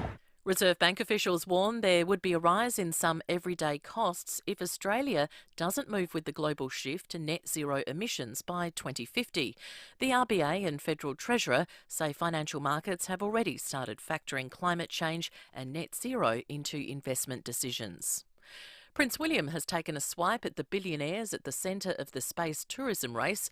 The Duke of Cambridge says the focus should be on what we can do to repair planet Earth. The idea that space race is on at the moment, we've seen everyone trying to get space tourism going. It's the idea that we need some of the world's greatest brains and minds fixed on trying to repair this planet, not trying to find the next place to go and live. Protesters have been killed in the Lebanon capital of Beirut. Nine's Carrie-Anne Greenbank reports. Beirut has become a sudden battleground with armed men firing rifles, pistols, even RPGs through city streets. At least 6 people have been killed and more than a dozen injured. Lebanon's government says snipers on rooftops started firing at protesters who'd been calling for the removal of the judge investigating the Beirut port blast. Much of the gunfire and some of the injuries were captured live on TV. Authorities in Norway say this week's bow and arrow attack, which killed 5 people, appears to have been an act of terrorism. A 37-year-old Danish citizen has been detained. A Banksy artwork, which famously self-shredded after being sold at auction in 2018, has gone under the hammer again, fetching a record price. It sold for a whopping $25.5 million, up from $1.4 million just 3 years ago. Now turning to 5AA Sport. Save up to 15% on selected Asco cooking appliances at Adelaide Appliance Gallery, home of Mr Dishwasher. Here's Jace Kemp. Thank you, Mel. After 200 AFL games, Daniel Talia has retired from footy. The 30-year-old ex-Crow has called time in his career after injury setbacks, despite interest from interstate. Meantime, new Adelaide recruit Jordan Dawson has told Rowie he's glad to be coming home, but it was a tough decision to leave the Swans. I didn't take it lightly. A lot of back and forth, and I'm glad in some way that it was tough for them to see me go, because obviously they rated me on and off the field, which is a compliment in itself. Still on footy, and Port Adelaide has put the heat on Sam Powell-Pepper to come back fit for pre-season. Power footy boss Chris Davies says the 23-year-old needs to take control of his AFL career. When they come back, the guys are generally in the right headspace to come back, and I think Sam's got a fantastic chance in front of him to really press home an AFL career. To racing, and Australia's richest horse race, the Everest, will be run in Sydney tomorrow. Top local Hope G-Trail will jump from Barrier 1. Part owner Simon Charlton has told Rowie he's confident that Gelding can win the $15 million sprint. Very confident, mate, to be honest with you. We spoke last year and we had a pretty good prep going in last year, but this year's just been a completely different prep and a lot better, to be brutally honest. To cricket, and the Redbacks will take the field against Queensland in the Sheffield Shield later this morning. And finally, Aussie batter Will Pucovski says he'll return to training when it's safe to do so after suffering the 10th concussion of his career. And that's the 5AA Sport. Now checking 5AA traffic. Is your BMW due for a service? Then book your service today at Glenelg BMW on Brighton Road. At Elizabeth Park, traffic lights are out on Tolmer Road near Main North Road. At Maylands, expect delays Port Rush Road at McGill Road for the intersection upgrade. Slight delays city-bound Grand Junction Road near Hampstead Road, and also Salisbury Highway between Eldersmith Road West to the Port Wakefield overpass. That's due to works there. Slow down for a speed camera Grange Road, Henley Beach, and May Terrace, Brooklyn Park. It's barbecue season. Time to fire up and get summer ready with massive deals now on from Barbecues Galore. Become the barbecue legend you were born to be with Barbecues Galore. Now you're cooking. Adelaide's most accurate traffic on 5AA. Now the 5AA forecast. Head to Foodland, Drake's or IGA for Nutrimate, a new dog roll loaded with healthy nutrients. Showers easing early today, heading for a top of 18, 17 tomorrow and cloudy, then up to 21 and cloudy on Sunday. Right now it's 12 degrees. More news as it happens on 5AA. How do you know if the milk you're buying is local? Easy. Just look for 3 words. FIVEaa Milk Company. If the bottle you pick up has those 3 words on it, FIVEaa Milk Company, it's guaranteed to be local. It's guaranteed to be fresh too. And the big plus, you're supporting SA dairy farmers, and for that, we're forever grateful. 3 words. FIVEaa Milk Company. South Australian and proud of it. It's often when you're in the middle of something, the moment of inspiration strikes. Like right now. The Mazda Moment mid-season event is now on. So ask your Mazda dealer about exceptional October value and see how you can save. Like great drive-away deals for ABN holders across the entire Mazda BT50 range. The Mazda Moment mid-season event. Visit your Mazda dealer today.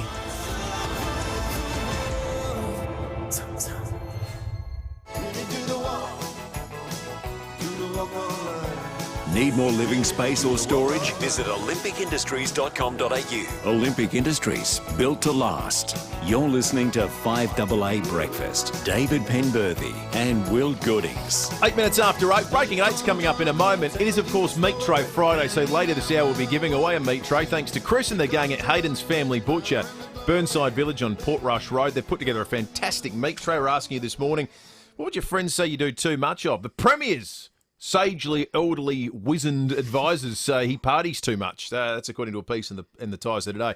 So we're just wondering, what would people say you do too much? I'm getting some great entries. We're going to say a big thanks to Dorothy, Phil, Dave, Jimmy, Wazza, Sue, Tessa, Lindy, Louise and others too for interacting with the hashtag Pembo MasterChef that's currently going on Twitter.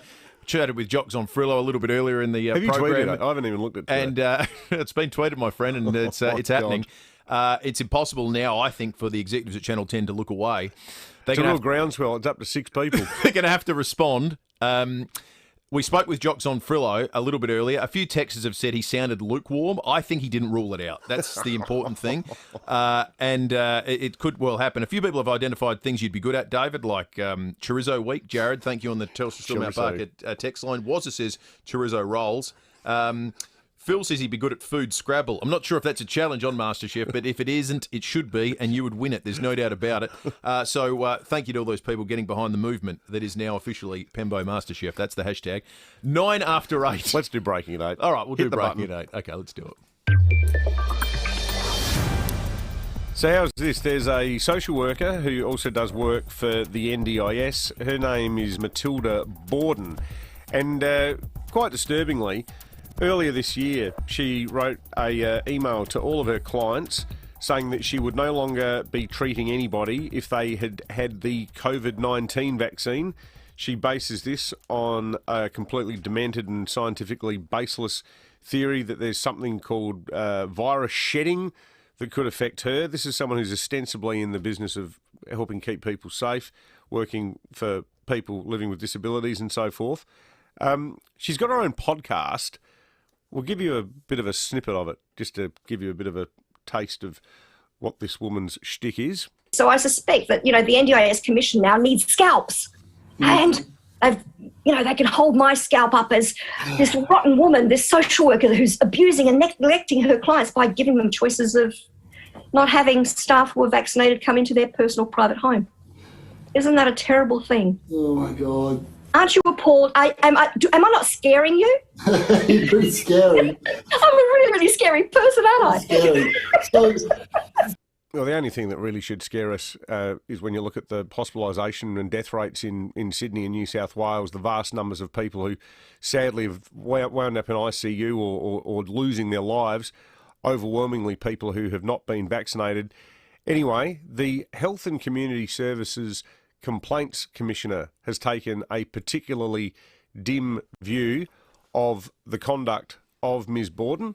They've received a complaint about the emails that she sent in which they say she made false claims about COVID-19 vaccines, and as a result of an investigation that the Health and Community Services Commission has conducted, they have announced this morning that effective yesterday, she will be prevented by law from providing any health services in respect of health education and or the provision of information relating to COVID-19 vaccines. I think it's a fantastic decision because, not to put too fine a point on it, the upshot of the sort of crap that this woman's peddling is that people will lose their lives and that other people who are genuinely sick with illnesses other than COVID will struggle to get a hospital bed because our hospitals will be filled with people who, for whatever reasons, have found themselves being susceptible to swallowing this crap.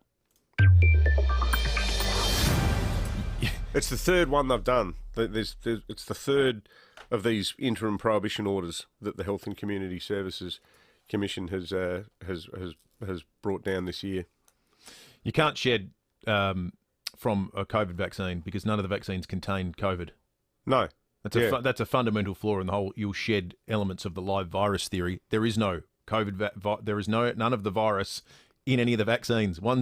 AstraZeneca is a viral vector vaccine. The Pfizer is a viral vector. What's your vector, Victor? Pfizer is a mRNA. The way they work is they train your body. They teach your body to fight COVID if it arrives. That it doesn't work like other vaccines where they put a weakened version of the virus in your body. There's nothing to shed. That fundamentally does not make sense. I know some people are given to this because they've heard about it with regard to older, different vaccines. Technology is different now. 13 after 8, let's get to some of the news headlines on this Friday morning. Some of the things that are happening around Adelaide. This was pretty intriguing. The Hindley Street Police Station flooded. Due to a bit of rain, the Hindley Street Police Station will be closed to the public for maintenance and cleaning after the station was flooded overnight. All the excess water may have helped in a money laundering investigation. That was Dave Muir's gag, not mine. But it's still pretty good, though. It's a team effort here. Never dob in your mates, Matt. That's right. And no water operations aren't relocating to Hindley Street either. They'll stay at lovely North Haven. Matt Brown. It was as much shtick as there was information in there. We should ditch the MasterChef hashtag. Let's get justice for Hindley Street Police up as a hashtag. They shouldn't have to work in some sort of aquatic environment. It's not right, is it? Speaking of aquatic environments, SA Water have just tweeted the traffic management is in place on Bartels Road in Adelaide near East Terrace while they carry out water main repairs. One lane remains open for city-bound traffic with all outbound lanes unaffected. That's something to keep your eye on. Another thing that features in the wrap is also a traffic inconvenience, a crane that's broken down on the Britannia roundabout.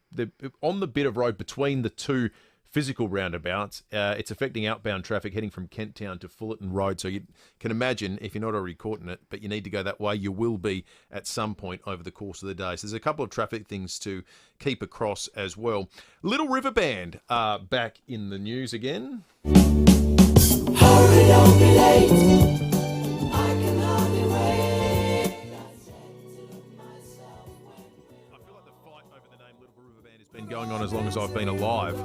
Yeah, of course. it has. Started with one member of the band going to America and forming a breakaway group, calling themselves the same thing. And the fight's been on about who gets to use the name ever since. Well, it's kicked off on a new front, as you can imagine, with Spotify and the streaming services now being a key battleground. That one is going to court. We spoke with Glenn Shorrock off air. He didn't want to talk about it. You can imagine he's talked to death about it over the course of his lifetime. He wasn't aware that this new situation was going to develop into a court case, but just said it goes on and on, this fight. Andy just spoke to him on the phone. What a superb band they were. That record, is it called It's a Long Road? Came out, a big wide shot of all the band members came out about, I'm just trying to remember. Dad had it. Would have bought it probably 1976, 77. Reminiscing was on it. Sensational band. Now, the Rolling Stones touring the United States at the moment, but there's one song they've struck from their set list. Sold in the market down in New Orleans. Scott old slave, I know it's doing all right. Here and with the women just around midnight. White sugar, how come you taste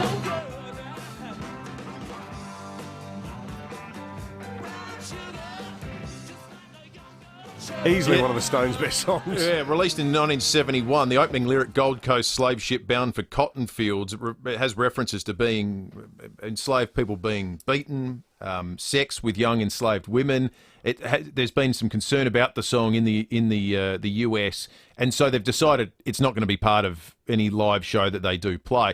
Interestingly, Mick Jagger in 95 said back in 95, if his career started then, he wouldn't have written the song. Keith Richards had an interesting comment on it. He said he can't work out what the beef is. Don't people understand this was a song about the horrors of slavery? And so, and we see this occasionally now, where seemingly even a depiction of or a story about horrific events is seen as somehow, or interpreted by some people as a celebration of them. I'm not sure. Where does it all end? Yeah. You know, I mean, the Rolling Stones, this is a band who, like, whenever they play in the city of New Orleans, they always, as a matter of course, open with the Meters, who are the greatest funk band of all time. One of those bands, no one's ever heard of the Meters, but everybody has heard a Meters song or a Meters riff or a Meters bass line, particularly their bass lines. Like, there'd be no hip-hop music without the work of the Meters. Like, the whole existence of the Rolling Stones is predicated on the sheer glorious history of soul, R&B, blues music in the United States, and they have performed with so many African-American musicians. Nothing but respect for them. And I just think, unless you're such a literalist that you will read the lyrics to that song and go, oh, there you go, Mick and Keith yearn for the days of slavery. It's, you know, we'll stop watching Faulty Towers because it's a vilification against people from Barcelona. Well, let's just not talk, sing, laugh, because it's too fraught with danger. I'm fascinated by, I know, because it was 95, I'm guessing there wasn't a whole lot of follow-up questioning done on his comment about the song. But I'd be interested to know, is he saying he wouldn't have written it today, that being in 95, and certainly you'd think then they've taken off the set list today in 2021. Did he say that because he knew it'd be just too difficult? It'd be too difficult? Or did he say it feeling himself that there was something problematic about it? I reckon he said it for the former reason. I think I'd be interested to know. More trouble than it's worth. Yeah, I'd be interested to know. Well, I think part of it is just a degree of exhaustion that comes with entering. I mean, it's like I did a tweet the other day after that horrible crash on the Southern Expressway, and I put up a photo on Twitter from Sapole of the crash, and I said, "My God, this is all that remains of that car." And someone wrote back to me straight away going, "That looks a bit like your shattered credibility, you Murdoch stooge." Yeah. And I thought, I mean, I couldn't give a toss what people say about me. Never have, and I never will. But I just thought that is sort of Twitter in a nutshell. And I think part of the whole mixed comment is just, do we really want to just put up with all of this garbage? Yep. Great song. First song on Sticky Fingers. 19 minutes after 8, Lucy in Golden Grove's called in with a Meat Tray Friday entry. Lucy, what would your friends say you do too much of? It's for my generosity. I have a big family of 8 brothers and sisters, and they all have children, and their children have children. And I have about 33 nieces and nephews and great-nieces and nephews, and I always buy for them for Christmas, birthdays and Easter up until they start high school at the age of 13. And also I have a direct debit taken out for Make-A-Wish for children and for childhood cancer every month. And if people just in general conversation say, like talking about something, they'll say, I really like that. I sort of like just go out and buy it for them. I mean, this is like nothing like really expensive, but for no reason at all, I'll just go and buy it for them. And everyone, including my husband, says I'm way too generous. Oh, that's good on you, Lucy. That's a good fault to have. It's not a fault. It's sort of good, but sometimes you worry that people that are super generous sometimes get taken advantage of. Yeah, well, you do actually. So I can understand why your husband and people say, you're too generous. But lovely call. Thank you, Lucy. It's 21 minutes after 8. Leon Biner. My next guest has already gone public and said, and I quote, "The way SA Health senior executives treat our frontline public hospital doctors is appalling, and it starts at the top." SA Best MLC Connie Benares, what have you been told? Our public health system is in a critical condition. 9 till 12 weekdays. The treatment our public health doctors are getting from the state government at the moment is disgraceful. SSA as Leon Biner. SSA as AA. Get spooky with Cheapest Chips this Halloween. Cheapest Chips. Dress up in spooky costumes from just $25. Get all of your spooky props from just $6, with even spookier accessories from only $4. So scare the chip out of them and do Halloween cheaper at Cheapest Chips, in-store or online. Get spooky with Cheapest Chips. There's one near you. When it comes to big cleaning projects, you can rely on the team at Exis. From kitchen exhaust and cool room cleaning, HVAC and ventilation systems, medical and COVID cleaning, pressure cleaning, gutter cleaning, and more. You'll find Exis at work in our hospitals, supermarkets, restaurants, pubs, takeaway venues, councils, universities, food manufacturing, defence, and sporting venues. If your business requires a standard of excellence in all things cleaning and hygiene, get in touch with Exis. EXIIS. Exis.com.au. Go Vita Health Food Shops specialise in you, offering products and wellness advice personalised to you since 1987. Hi, I'm Ali from Go Vita Marion and Colonnades, and this month you can find this special in store. Support your stressful lifestyle with NutriVital Ashwagandha, 1 a day, 60 capsules, normally $32.95, now $18.95, save 42%. Get this great special and more at Go Vita Colonnades, Fairview Green, Marion, Mount Barker, Manopara, Semaphore and Tanunda. The first call you should make if there's been any damage to your caravan, camper or van shouldn't be to your insurance company. It should be to Dave Benson Caravans Insurance Specialists. We'll take care of the whole process, so you don't have to stress. So, if you have an accident and need repairs, get in touch with us at Dave Benson Caravans, and we'll take care of the rest. Search Dave Benson Caravans or visit us on Grand Junction Road, Kilburn. Fast, prompt, professional, competitive. South Australia's public hospitals are at breaking point. Doctors are grappling with excessive workloads and high levels of fatigue in an under-resourced system that's struggling to meet patient demand. And that's before any COVID impact after the borders open. Our doctors need a safe workplace with the time and resources to safely care for you and your loved ones. Tell Premier Marshall it's time to care for our doctors and for the health of all South Australians. Authorised by Dr Laura Willington, South Australian Salaried Medical Officers, Adelaide. You can trust 9 News is live and local. Weeknights at 5, nightly at 6. 9 News. Need a shed strong enough to resist the harsh Australian climate? Visit Olympic Industries, built to last. You're listening to 5AA Breakfast. David Penberthy and Will Goodings. 24 minutes after 8, Meat Tray Friday with the Meat Tray, thanks to Chris and the gang, Hayden's Family Butcher, Burnside Village on Port Rush Road. The locals know it. Now you do too. Andrew in Williamstown's called in. Andrea, good morning. What would your friends say you do too much of? Well, I don't know about my friends. It would be my hubby, and it would be any member of the family who apparently suggests that I complain and bitch and moan because people don't know how to load dishwashers, people don't know how to keep the laundry clean, people don't know how to clean the toilet after they've been there. So that's my thing, apparently. And I think, Andrew, you speak for many. And I think you speak mainly for many of the female persuasion. It sounded like your blood pressure started to go up in the middle of that, Andrew. I could sense the pent-up frustration. Yeah. I'm with you, Andrew. I've got a few things, and just in case members of my family are listening, I'll throw one out there. How hard is it to turn off the light and the exhaust fan in the toilet? How hard is it? There it is. It's not hard. Who you just come on? Name names. We don't pull punches on this program. I don't want to go there, Will. I think it's all of them. Oh, really? Just a generalised slur on the Penberthy household. That's right. Okay, well... How hard is it? You've heard it now, and he has a platform, and he's not afraid to use it. That's right. I've run out of politicians to abuse. I've started denouncing members of my own family. Lucy suggests the new hashtag Penbo Rants. Well, maybe that'll take off. Pat Penbo Love 'em MasterChef all. is still gaining traction. 26 minutes after 8, let's do Fuel Watch. Thanks to Glenelg BMW. If yours is due for a service, we'll book your service today. Glenelg BMW on Brighton Road. $1.59 on Gorge Road and Newton. $1.51 on Kensington Road and Erindale. $1.49 on Main Road in Blackwood.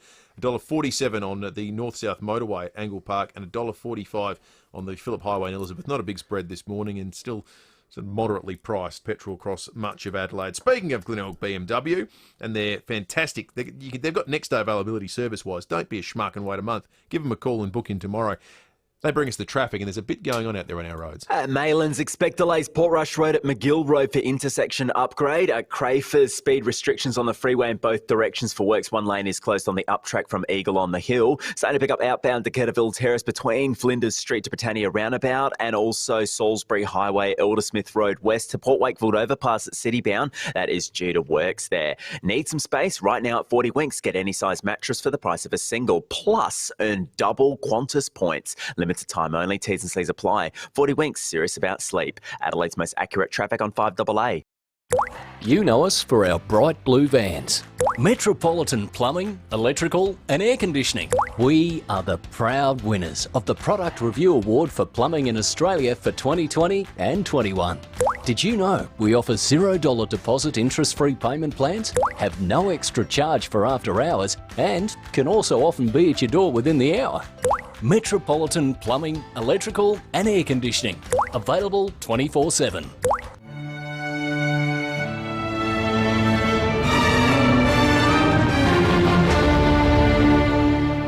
Overwhelming are the feelings of grief and loss. More so when you add the confusion and uncertainty of arranging a funeral. At Distinctive Funerals, we offer guidance through the hardest of times and clarity for the path ahead. distinctivefunerals.com.au. You might not notice at first. It's gradual. Miss a word here and there, volume up too loud. Keep asking, What? Can Do Hearing are independent and not-for-profit with experienced and qualified audiologists that can help you adapt to hearing loss. Can Do Hearing aren't affiliated with hearing aid manufacturers. You can be confident you'll get the best treatment for you, which may be just going home with peace of mind. If you're over 26, book a free hearing assessment and visit candohearing.com.au. Quality appliances make life so much easier. So if you're in the market for any new kitchen, laundry or outdoor appliance, you'll be pleased to know Spartan Electrical's once-a-year renovator sale is on right now. I said the other day, I used to live down the road from Spartan Electrical, bought a few things there over the years. It really is a crackerjack electrical store. Now, this sale is big. We're talking Adelaide's biggest appliance sale, which is why it's on for just 3 days. You'll get huge store-wide savings on some of the biggest names in kitchen, laundry and outdoor appliances. And like David just said, there's a reason this is just a once-a-year. You won't get better prices on appliances anywhere else in Adelaide this weekend. So head in store for huge savings. Plus, there's a barbecue and kids' treats to keep the whole family happy, cooking demos and more. This sale is more than just Adelaide's best appliance deals. So get down to Spartan's once-a-year renovator sale on now, must-end Sunday in Campbelltown and Torrensville. G'day, it's Rev Hughes here. In my day, I loved battling the ponds, but these days, my missus is the enemy. Why? I snore really badly. But she saved the day by sending me for a CPAP direct sleep test.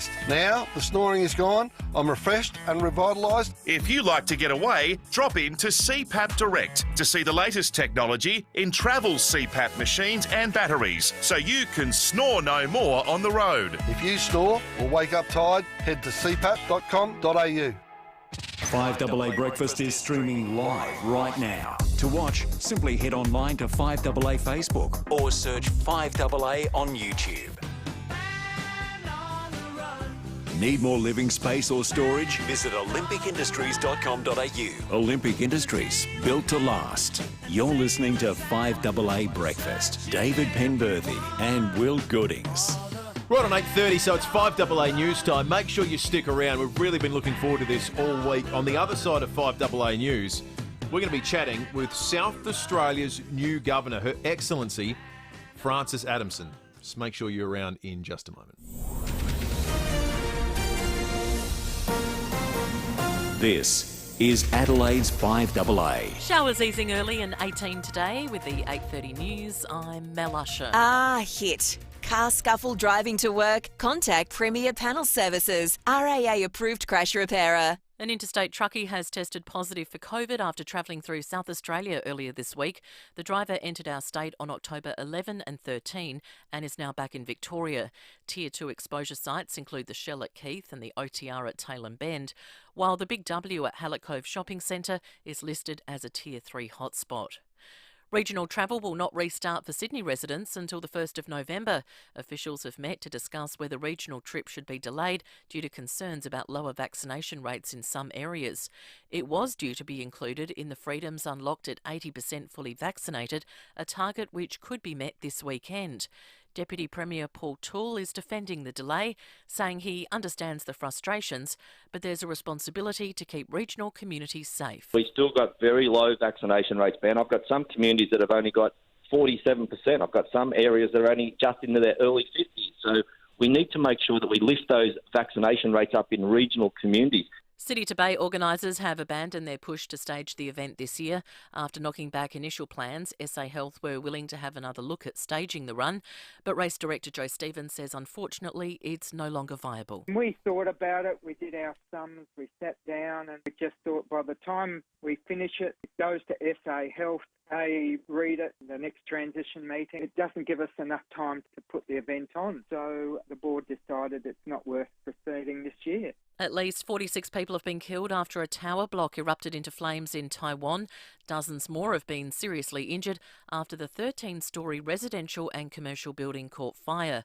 The cause of the blaze is unknown. It's Pregnancy and Infant Loss Remembrance Day. We're being encouraged to have more open conversations about miscarriage and stillbirth to stop people hurting in silence. Maria's baby Anastasia was stillborn and says people need to be prepared to have what can be a tough conversation. People don't really care when they ask, how are you? They expect you to go, yeah, I'm okay. But when you actually tell someone, I'm not okay, I've just lost my baby, and then you find yourself trying to comfort them and go, oh, no, we can talk about it. Like, I want to talk about her. But it's just that conversation that no one wants to have. And in breaking news, it's been another big day of COVID cases in Victoria with 2,179 recorded in the past 24 hours. Now turning to 5AA Sport. Save up to 15% on selected Asco cooking appliances at Adelaide Appliance Gallery, home of Mr Dishwasher. Here's Jace Kemp. Thank you, Mel. After 200 AFL games, Daniel Talia has decided to hang up the boots. The 30-year-old ex-Crow has retired after injury setbacks, despite interest from Interstate. Meantime, new Adelaide recruit Jordan Dawson has told Rowie he's looking forward to spending more time in the midfield next season. Staying up on the wing and going inside mid a bit more as well. That's sort of where they see me in. I'm definitely more than happy playing up there. I think I play my best footy sort of through the mid and sort of attacking side. Meanwhile, Blue Star Sam Walsh has taken out Carlton's best and fairest overnight. To racing, and Queensland Horse Incentivised is the favourite for the Caulfield Cup tomorrow. The gelding has drawn barrier 20 but remains the short price favourite. Trainer Peter Moody has told Racing.com he expects the horse to handle the wet track. He's 4 for 4 on soft ground in Queensland, and one of those was on a slow 7, albeit in lesser grade. So, we take heart from that, and, he seems a pretty bulletproof type of horse. And finally, the route for next year's Tour de France has been unveiled. The first 3 stages will take place in Denmark. The riders will then pass through Belgium before arriving in France. And that's the 5AA Sport. Now checking 5AA traffic. Is your BMW due for a service? Then book your service today at Glenelg BMW on Brighton Road. A breakdown at Kent Town on Decaturville Terrace near Fullerton Road. That's causing outbound delays at Maylands. Expect delays Portrush Road at McGill Road for the intersection upgrade. At Crayford, speed restrictions on the freeway in both directions for works. One lane is closed on the up track from Eagle on the Hill. Starting to pick up at the moment, citybound Portrush Road near Marion Road. Feeling hungry? Head into OTR now and grab 2 sausage rolls for only $5. Available at OTR for a limited time only. OTR, making life easy. Adelaide's most accurate traffic on 5AA. Now the 5AA forecast. Head to Foodland, Drake's or IGA for Nutrimate, a new dog roll loaded with healthy nutrients. Showers easing early today, 18. The weekend, cloudy tomorrow, 17. Sunday, cloudy and 21. Right now, it's 12 degrees. More news as it happens on 5AA.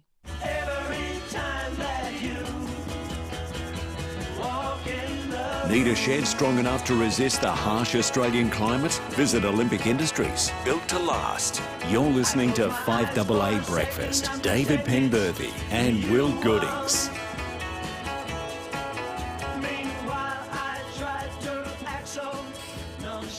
25 minutes tonight. We've been looking forward to this all week.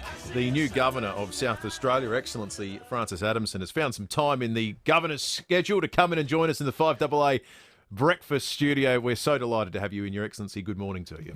Good morning, Will. Good morning, Dave, and good morning to all your listeners. We've just been having a lovely chat off air, Your Excellency, about mutual friends and the benefits of not completing a law degree. Could have a... We have. I don't know if it's some sort of crime against vice-regal protocol to describe you as a law school dropout, but you've done extremely well for yourself. Well, look, I think part of it is finding your pathway in life, and I've had the pleasure of meeting a lot of really outstanding young students this week, and of course they've got so many choices. From my point of view, you find what you're good at and what you love, and you just go for it. But you have to experiment a bit before you get to that point, I think. It's quite hard as a young person to make up your mind when you're 16, 17, 18 about what it is you're going to do, and often you have a circuitous path to whatever it is where you find your niche. Yeah, you do. And I think, there's always the pressure, what are you going to do when you grow up from a very young age? And these days, there'll be a whole lot of careers, particularly for young people in South Australia, that won't necessarily even be evident now. So, one of the reasons I've been very pleased to come back and take on this role is I really think the state's got a very bright future, and there are a lot of really interesting things happening here which do provide future careers for young people, not just South Australians, but others as well. Yeah, yeah. I'm so intrigued by the life of the Governor. So you're entering your second week. You had the magnificent swearing-in ceremony. We see you at functions and things at social events from time to time representing the office. But the day after, when you're in the House, you've been sworn in, you have a chance to breathe out. What is life like on day one as the Governor of South Australia? What do you do?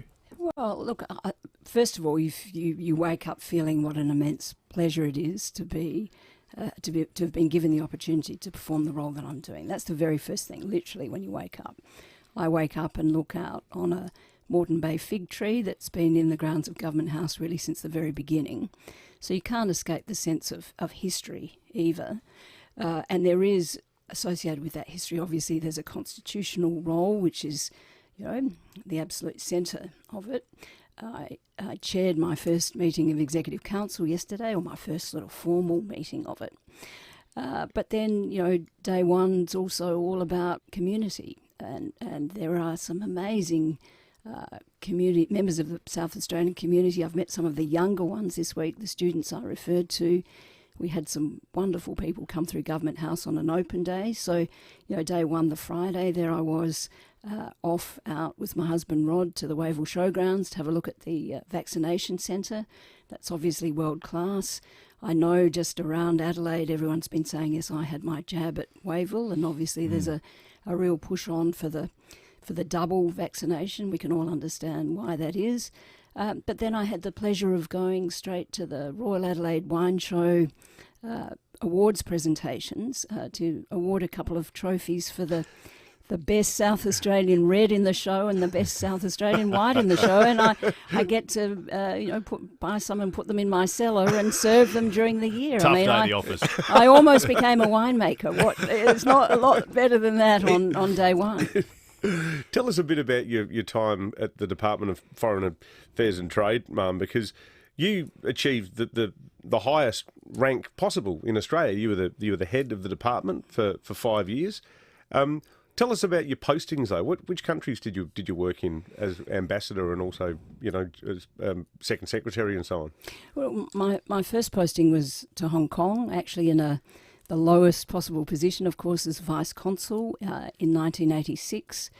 That was quite exciting because it was the relatively early years of China's opening and reform, opening to the outside world. I visited China on quite a number of occasions then, but also Hong Kong was an entrepot. There was a huge amount of manufacturing going on in the Pearl River Delta. It was still under British control then, so it had just moved from being described as a British Crown colony to become a British dependent territory. The Sino-British Joint Declaration on the Future of Hong Kong had been signed in 1984, so the pathway to the resumption of the exercise of sovereignty, as China called it, had already been laid out. So it was a pretty interesting time, and I went from Hong Kong, where I met my husband, Rod, and we got married. He was a British diplomat. We came back to Australia, then off to London as we were starting a family, stint in New York at the United Nations, back to London, my first sort of London posting, back to Canberra, off to Taiwan, where we both served our respective countries, back to the UK, where I was Deputy High Commissioner, back to Australia, where I worked as the Chief of Staff to the Minister for Foreign Affairs. How many stamps have you got in your passport? Oh, well, I've got 15 passports. You've got 15 passports? 15 passports cancelled. You have one of those cool red ones, don't you? Several of those cool red ones. I've had red, green and blue in multiple numbers, but I've packed them away in a box now. We can't go anywhere anyway. By virtue of the work that you've done over the course of your life, you've obviously been particularly invested in the news cycle. Is it now a requirement of office that you take an active interest in things like the politics of the day? Because, look, there's every chance you'll be called into action very early in your term. We've got an election early next year. Everyone's predicting the minority government looks likely. So Stephen Marshall, Peter Malinowskis may have to turn up at Government House and say, hey, here's a list of people I can rely on. Here's my 24 numbers. They do that. Stephen Marshall might have a couple of names down, like Dee Cregan or Esther Look. Do you have to be engaged and actively involved enough to be able to say, really, Premier? Well, I think obviously part of my role is to have a sense of what's going on in South Australia. I mean, I do that very naturally because I'm interested. I was listening to your program this morning. Interesting things being said. I like to have a sense of what's going on across the road, obviously, but there's a formality around the role and elections. I've got a pile of legislation on my desk which I regularly refer to, including this week. So, yes, I'll naturally keep in touch, but the role of governor is pretty well defined when it comes to all of this and has its limits. Yes. Would have been pretty wild if you had to dismiss the government in your first week. At least it took John Kerr a few years to really get up a full head of steam on that front. I make absolutely no comment on that, Dave. Can I ask you, Mum, wearing your old DFAT hat, normally I just instinctively, as a journo, like to ask you questions about things like, can you see the relationship between Australia and China getting back on track? But now is it, because I'm certainly, the last thing I want to do is put you on the spot, particularly given how kind you've been coming into the studio. I think it's the first thing you want to do, isn't it, Dave? Not at all, not at all. You have been listening. But like, as I said, I if it's an awkward question to ask you that, I won't. But can you answer as governor? Like, do you think the relationship can get back to what it was? Look, I think relationships tend not to go backwards. They always, move forwards. Of course, they're built on the foundations of, it'll be next year, 50 years of diplomatic relations and some quite deep engagement across the board. I think there are differences between us now that have become more apparent. I can't speak anymore as I used to speak as head of DFAT and these foreign policy matters are obviously for the foreign minister and for the prime minister. But there are certainly, and this has been said consistently, areas where we can cooperate with China, and I'm sure there are people in China and people in Australia who would like us to get to the point where we can really work those opportunities. I imagine too, like, because I'm sure you're fluent in Mandarin, having spent as much time as you did both in China and in Taiwan. There must be a lot of person-to-person stuff that means that there will always be some kind of relationship, and quite a positive one, because you would have so many friends, Chinese friends in Beijing, where I presume you were based, and hopefully that side of it will continue happily. Look, I think it's not so much about any individual, although many individuals do maintain, including in South Australia actually, given our sister state, sister province relationship with Shandong, do have those sort of personal connections, but they can be harder to maintain at times of tension. But there are very strong people-to-people relationships, and it's important that we continue to understand each other. So there are multiple reasons why they should continue. As our representative to the Crown, have you had an opportunity yet, or will you in the near future speak to the Queen? Look, all of that, it is the normal practice at some point during a governor's term in the past anyway, pre-COVID, to call on Her Majesty. Obviously, there are no plans for that at the moment. Should an opportunity arise, of course, I'd be very keen indeed to take it. Fantastic having you in, Your Excellency. And we hope to stay in touch with you. All the very best of luck in the role, and we're sure that you'll do an absolutely terrific job. Thanks very much, Dave, and Will. Thanks for coming in. All right, let's check traffic. Is your BMW due for a service? We'll book it today. Glenelg BMW on Brighton Road. A breakdown at Kent Town on Decaturville Terrace near Fullerton Road. At Maylands, expect delays Portrush Road at McGill Road for an intersection upgrade. Starting to pick up outbound Blythewood Road near Old Bel Air Road, citybound Fullerton Road near Green Hill Road, and outbound Grange Road between Goodwood Road to Bel Air Road. Be sure to check your speed, Tapley's Hill Road, Glenelg North. More choice, more value with Rivergum Homes. Go high-tech with My Place, My Air and ducted air conditioning for free. Find your dream home with Rivergum Homes. Adelaide's most accurate traffic on 5AA. After dark is the best time to use your power. Bought solar but fed up with falling feed-in tariffs? Feel like you're doing the right thing but they keep changing the rules? With Nectar's new Buy Now, Pay Later home battery add-on, you get a fully installed Tier 1 solar battery with 0% interest and no down payment. Join the solar battery revolution and use your own power after dark. Join Nectar, that's NECTR at nectarbattery.com.au.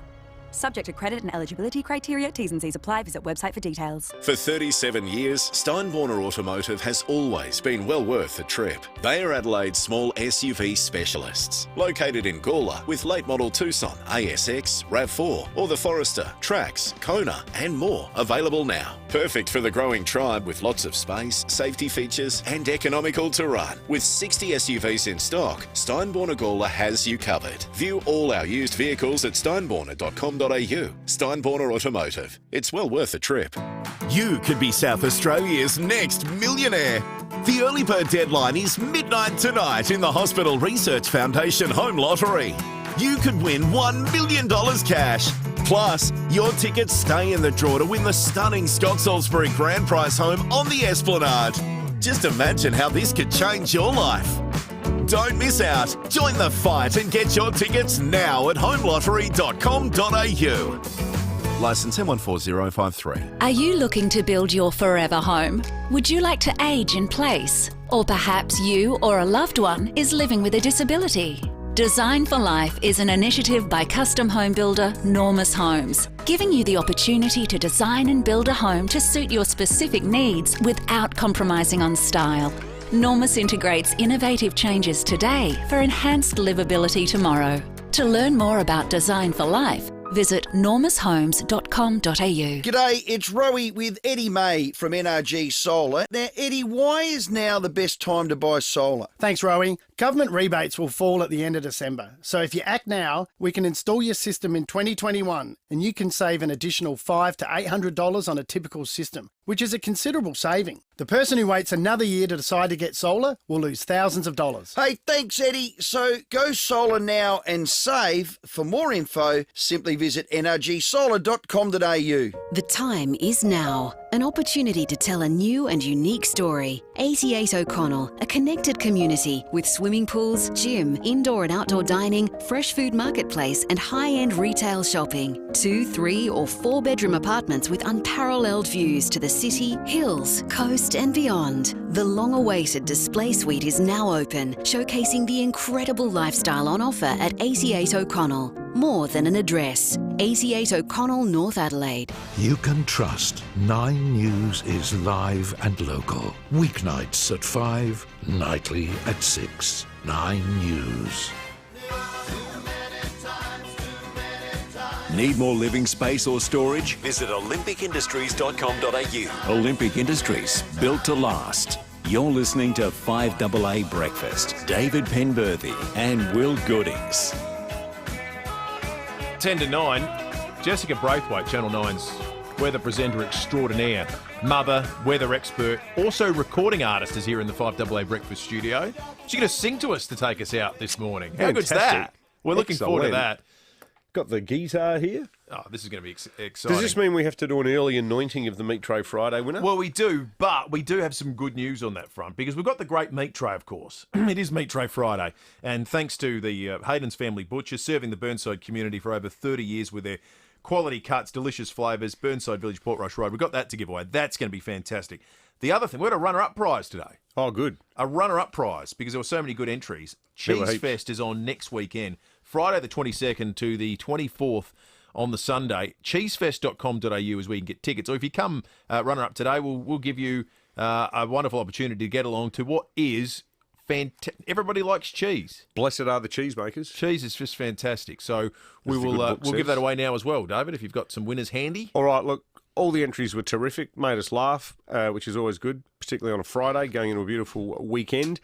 There can only be one winner. I like Rhett with his bizarre addiction to pepper pie, so much so that his friends just call him Pepper Pie. Some of his friends don't know what his actual name is. Yeah, just call him Pepper. What about that? So, Rhett, you're the winner of the Meat Tray, mate. Good on you. And the Cheese Fest tickets, we'll give that to Stacey. First call off through today, but like the fact that she rang and spent quite a great deal of time telling us that she talks too much. That was an excellent call. It's coming up to 8 minutes to 9, and it's time to go behind closed doors thanks to Aussie Fast Transport Solutions. Interstate freight, distribution, warehousing and local Adelaide couriers. Call Aussie Fast, 13 13 64. And when we get behind closed 1395, Adelaide's 5AA. This is Tony Pilkington. Yeah, hello everybody. Welcome back to Afternoons that we do of an afternoon, in lieu of the fact that we're here and doing it of an afternoon. A little bit later we'll be talking to our vet Derek McNair on any problem you have with an animal. He specialises in everything, not so keen on birds. He reckons birds they ought to be, I know. But Derek McNair will be in, so you can of course give us a bell on that number of hours, the 822. You know that number of hours. And you can also send in one of those other things. What are they called? You can send us one of those, or feel free to do one of those other things as well that aren't either of those two things. Alrighty. Right now it's open slather. Anything you want to talk about and all anything you like, you can give us a call on that number of hours. The number, and Huey has given us a call. G'day, Huey. Oh, g'day, Pilka. It's Huey, actually. Yeah, that's right. G'day, Huey. No, Huey. Yeah, alrighty. You're on, Huey. No, it doesn't matter. Hey, Pilka. Thanks for your call, Huey. Huey? Huey. Alrighty, coming up after 4 o'clock, the sports show with Rowie. Oh, God, he doesn't hold back, does he? Oh, Rowie. So, the sports show with Rowie, and right after 3 o'clock today, Rowie will be talking to Andrew Farris, one of the founding members of In Excess, in conversations, and all I can think of is that Cornsey must be off sick. Alrighty. 7 minutes to 9. Speaking of song-making extraordinaire, one of our very own, Jessica Braithwaite, will join us right after the break to talk weather and music. You didn't know she was a recording artist, FIVEaa audience, did you? She certainly is, and she'll be singing to us in just a moment. Rowie's Sports Show. Port landed Finlayson early. They lost Lathams late, so 1 in, 1 out. Joining us is Port's GM of football, Chris Davies. Did it go to plan? Yeah, largely, yeah. We knew that there was a chance that Pete would want to get out, and on that basis, we were happy to get Jeremy Finlayson into the club as well. 4 p.m. weekdays. I get everyone's going to have an opinion on who's done well and not through the trade period. Rowie's Sports Show on 5AA. South Australia's health system is at breaking point. If it was a patient, it would be in need of urgent and intensive care. Chronic ramping of ambulances is just one of the many symptoms of the squeeze on our health system. Emergency departments are regularly over capacity, and record numbers of patients are waiting for beds. With the community now at risk, it's time for urgent action. Help stop the squeeze. Go to actionforhealth.com.au. Written and authorised by Ida Bars, ANMF, SA Branch, Riverton, SA. No one likes to wait, especially if you're waiting for something really amazing, like a new Mazda. Lucky, you won't have to wait too long at Mawson Lakes Mazda. Right now, you'll find new stock and demos right across the range, which means there's no compromise. You'll get everything you want and love in your new Mazda. Get behind the wheel of your dream Mazda sooner. Mawson Lakes Mazda, just a short drive from the city. Do you think a concert pianist needs a builder's license? No. Does a chartered accountant need one? Nah. Okay, then what about a house inspector? This will surprise you. Right now, there are no regulations in the industry that say you must be a builder to become a house inspector. Mike Pearl from House Inspect Australia is a third-generation licensed builder, and his team is the most qualified team in Australia for house inspections. It's the biggest purchase decision of your life. Don't risk it. Go to houseinspectaustralia.com.au. Do you like it fancy? Are you a 12-year-old single malt whiskey neat type? Or do you prefer a six-pack of rum and coke? Are you a fancy craft brewed pale ale type? Or just after a box of beers for the party? Are you looking for a fancy French champagne as a gift? Or a good cheap red for Friday night pizzas? Whatever you fancy, you'll find it at FIVEaa. FIVEaa, your local independent SA family liquor stores. Hi, Rodney Jane here. Bob Jane Team Arts have the best prices and the best brands every day. Buy 3, get 1 free, and up to $100 instant cash back on brands such as Bridgestone, Michelin, Goodyear and Dunlop. With Australia's largest tyre range from just $65, our best tyre price guarantee, and biggest alloy wheel choice from only $125, we'll look after you every day. T's and C's apply.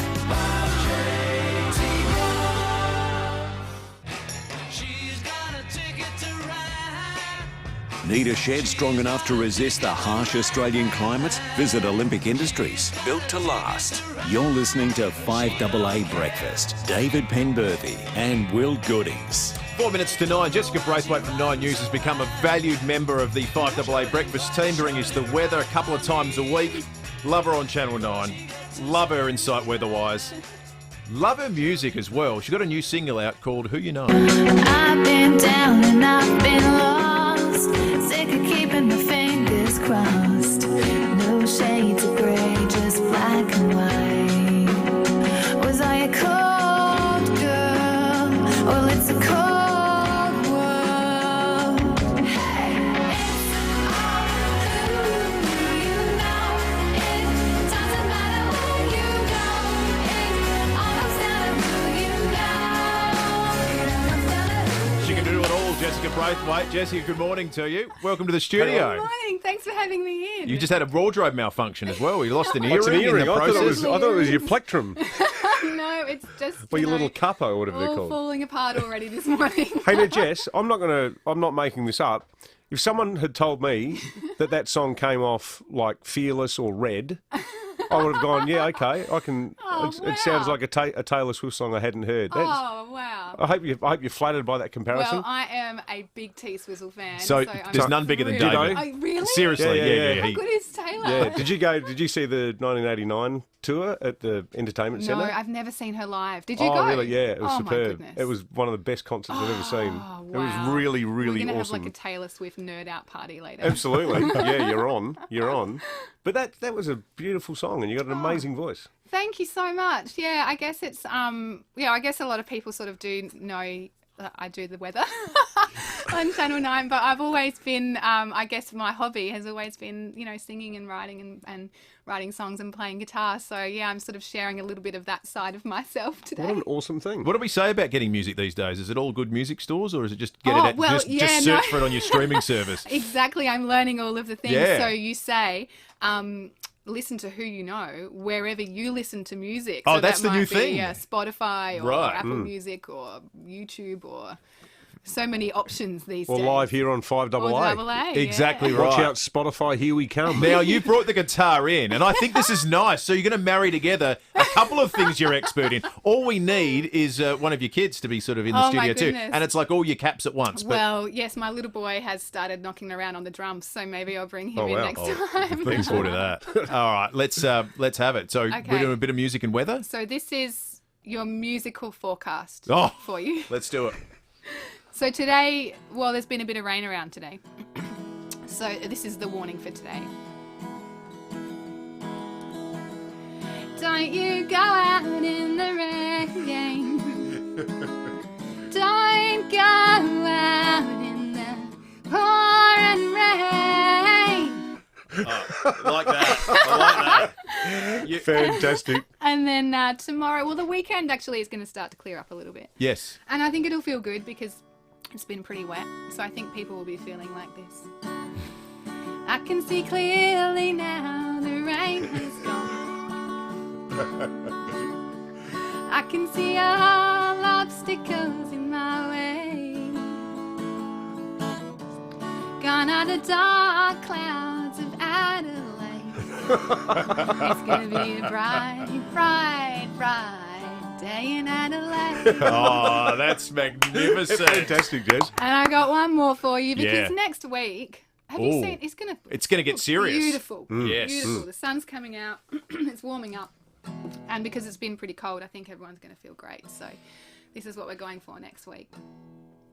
I'm walking on sunshine. Wow.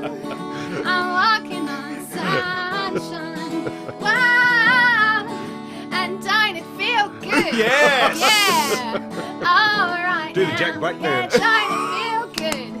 Yeah, yeah. All right now. Yeah, don't it feel good? Now, we need Brent and Kate to be thrown to you doing that every night. Yeah, I think that'd be absolutely. good. I mean, I don't know, you Music might weather. run out of songs at some point in No, time, there's but enough songs about the weather, well, that's for sure. I think that'd be tremendous. You do a wonderful job anyway. We love having you and chatting with you over the course of the morning, and good luck with the new single Thanks, out. guys. We're out of time. Leon Excellent. Byner's coming up. Have a wonderful weekend, and we'll catch you Monday morning from 6.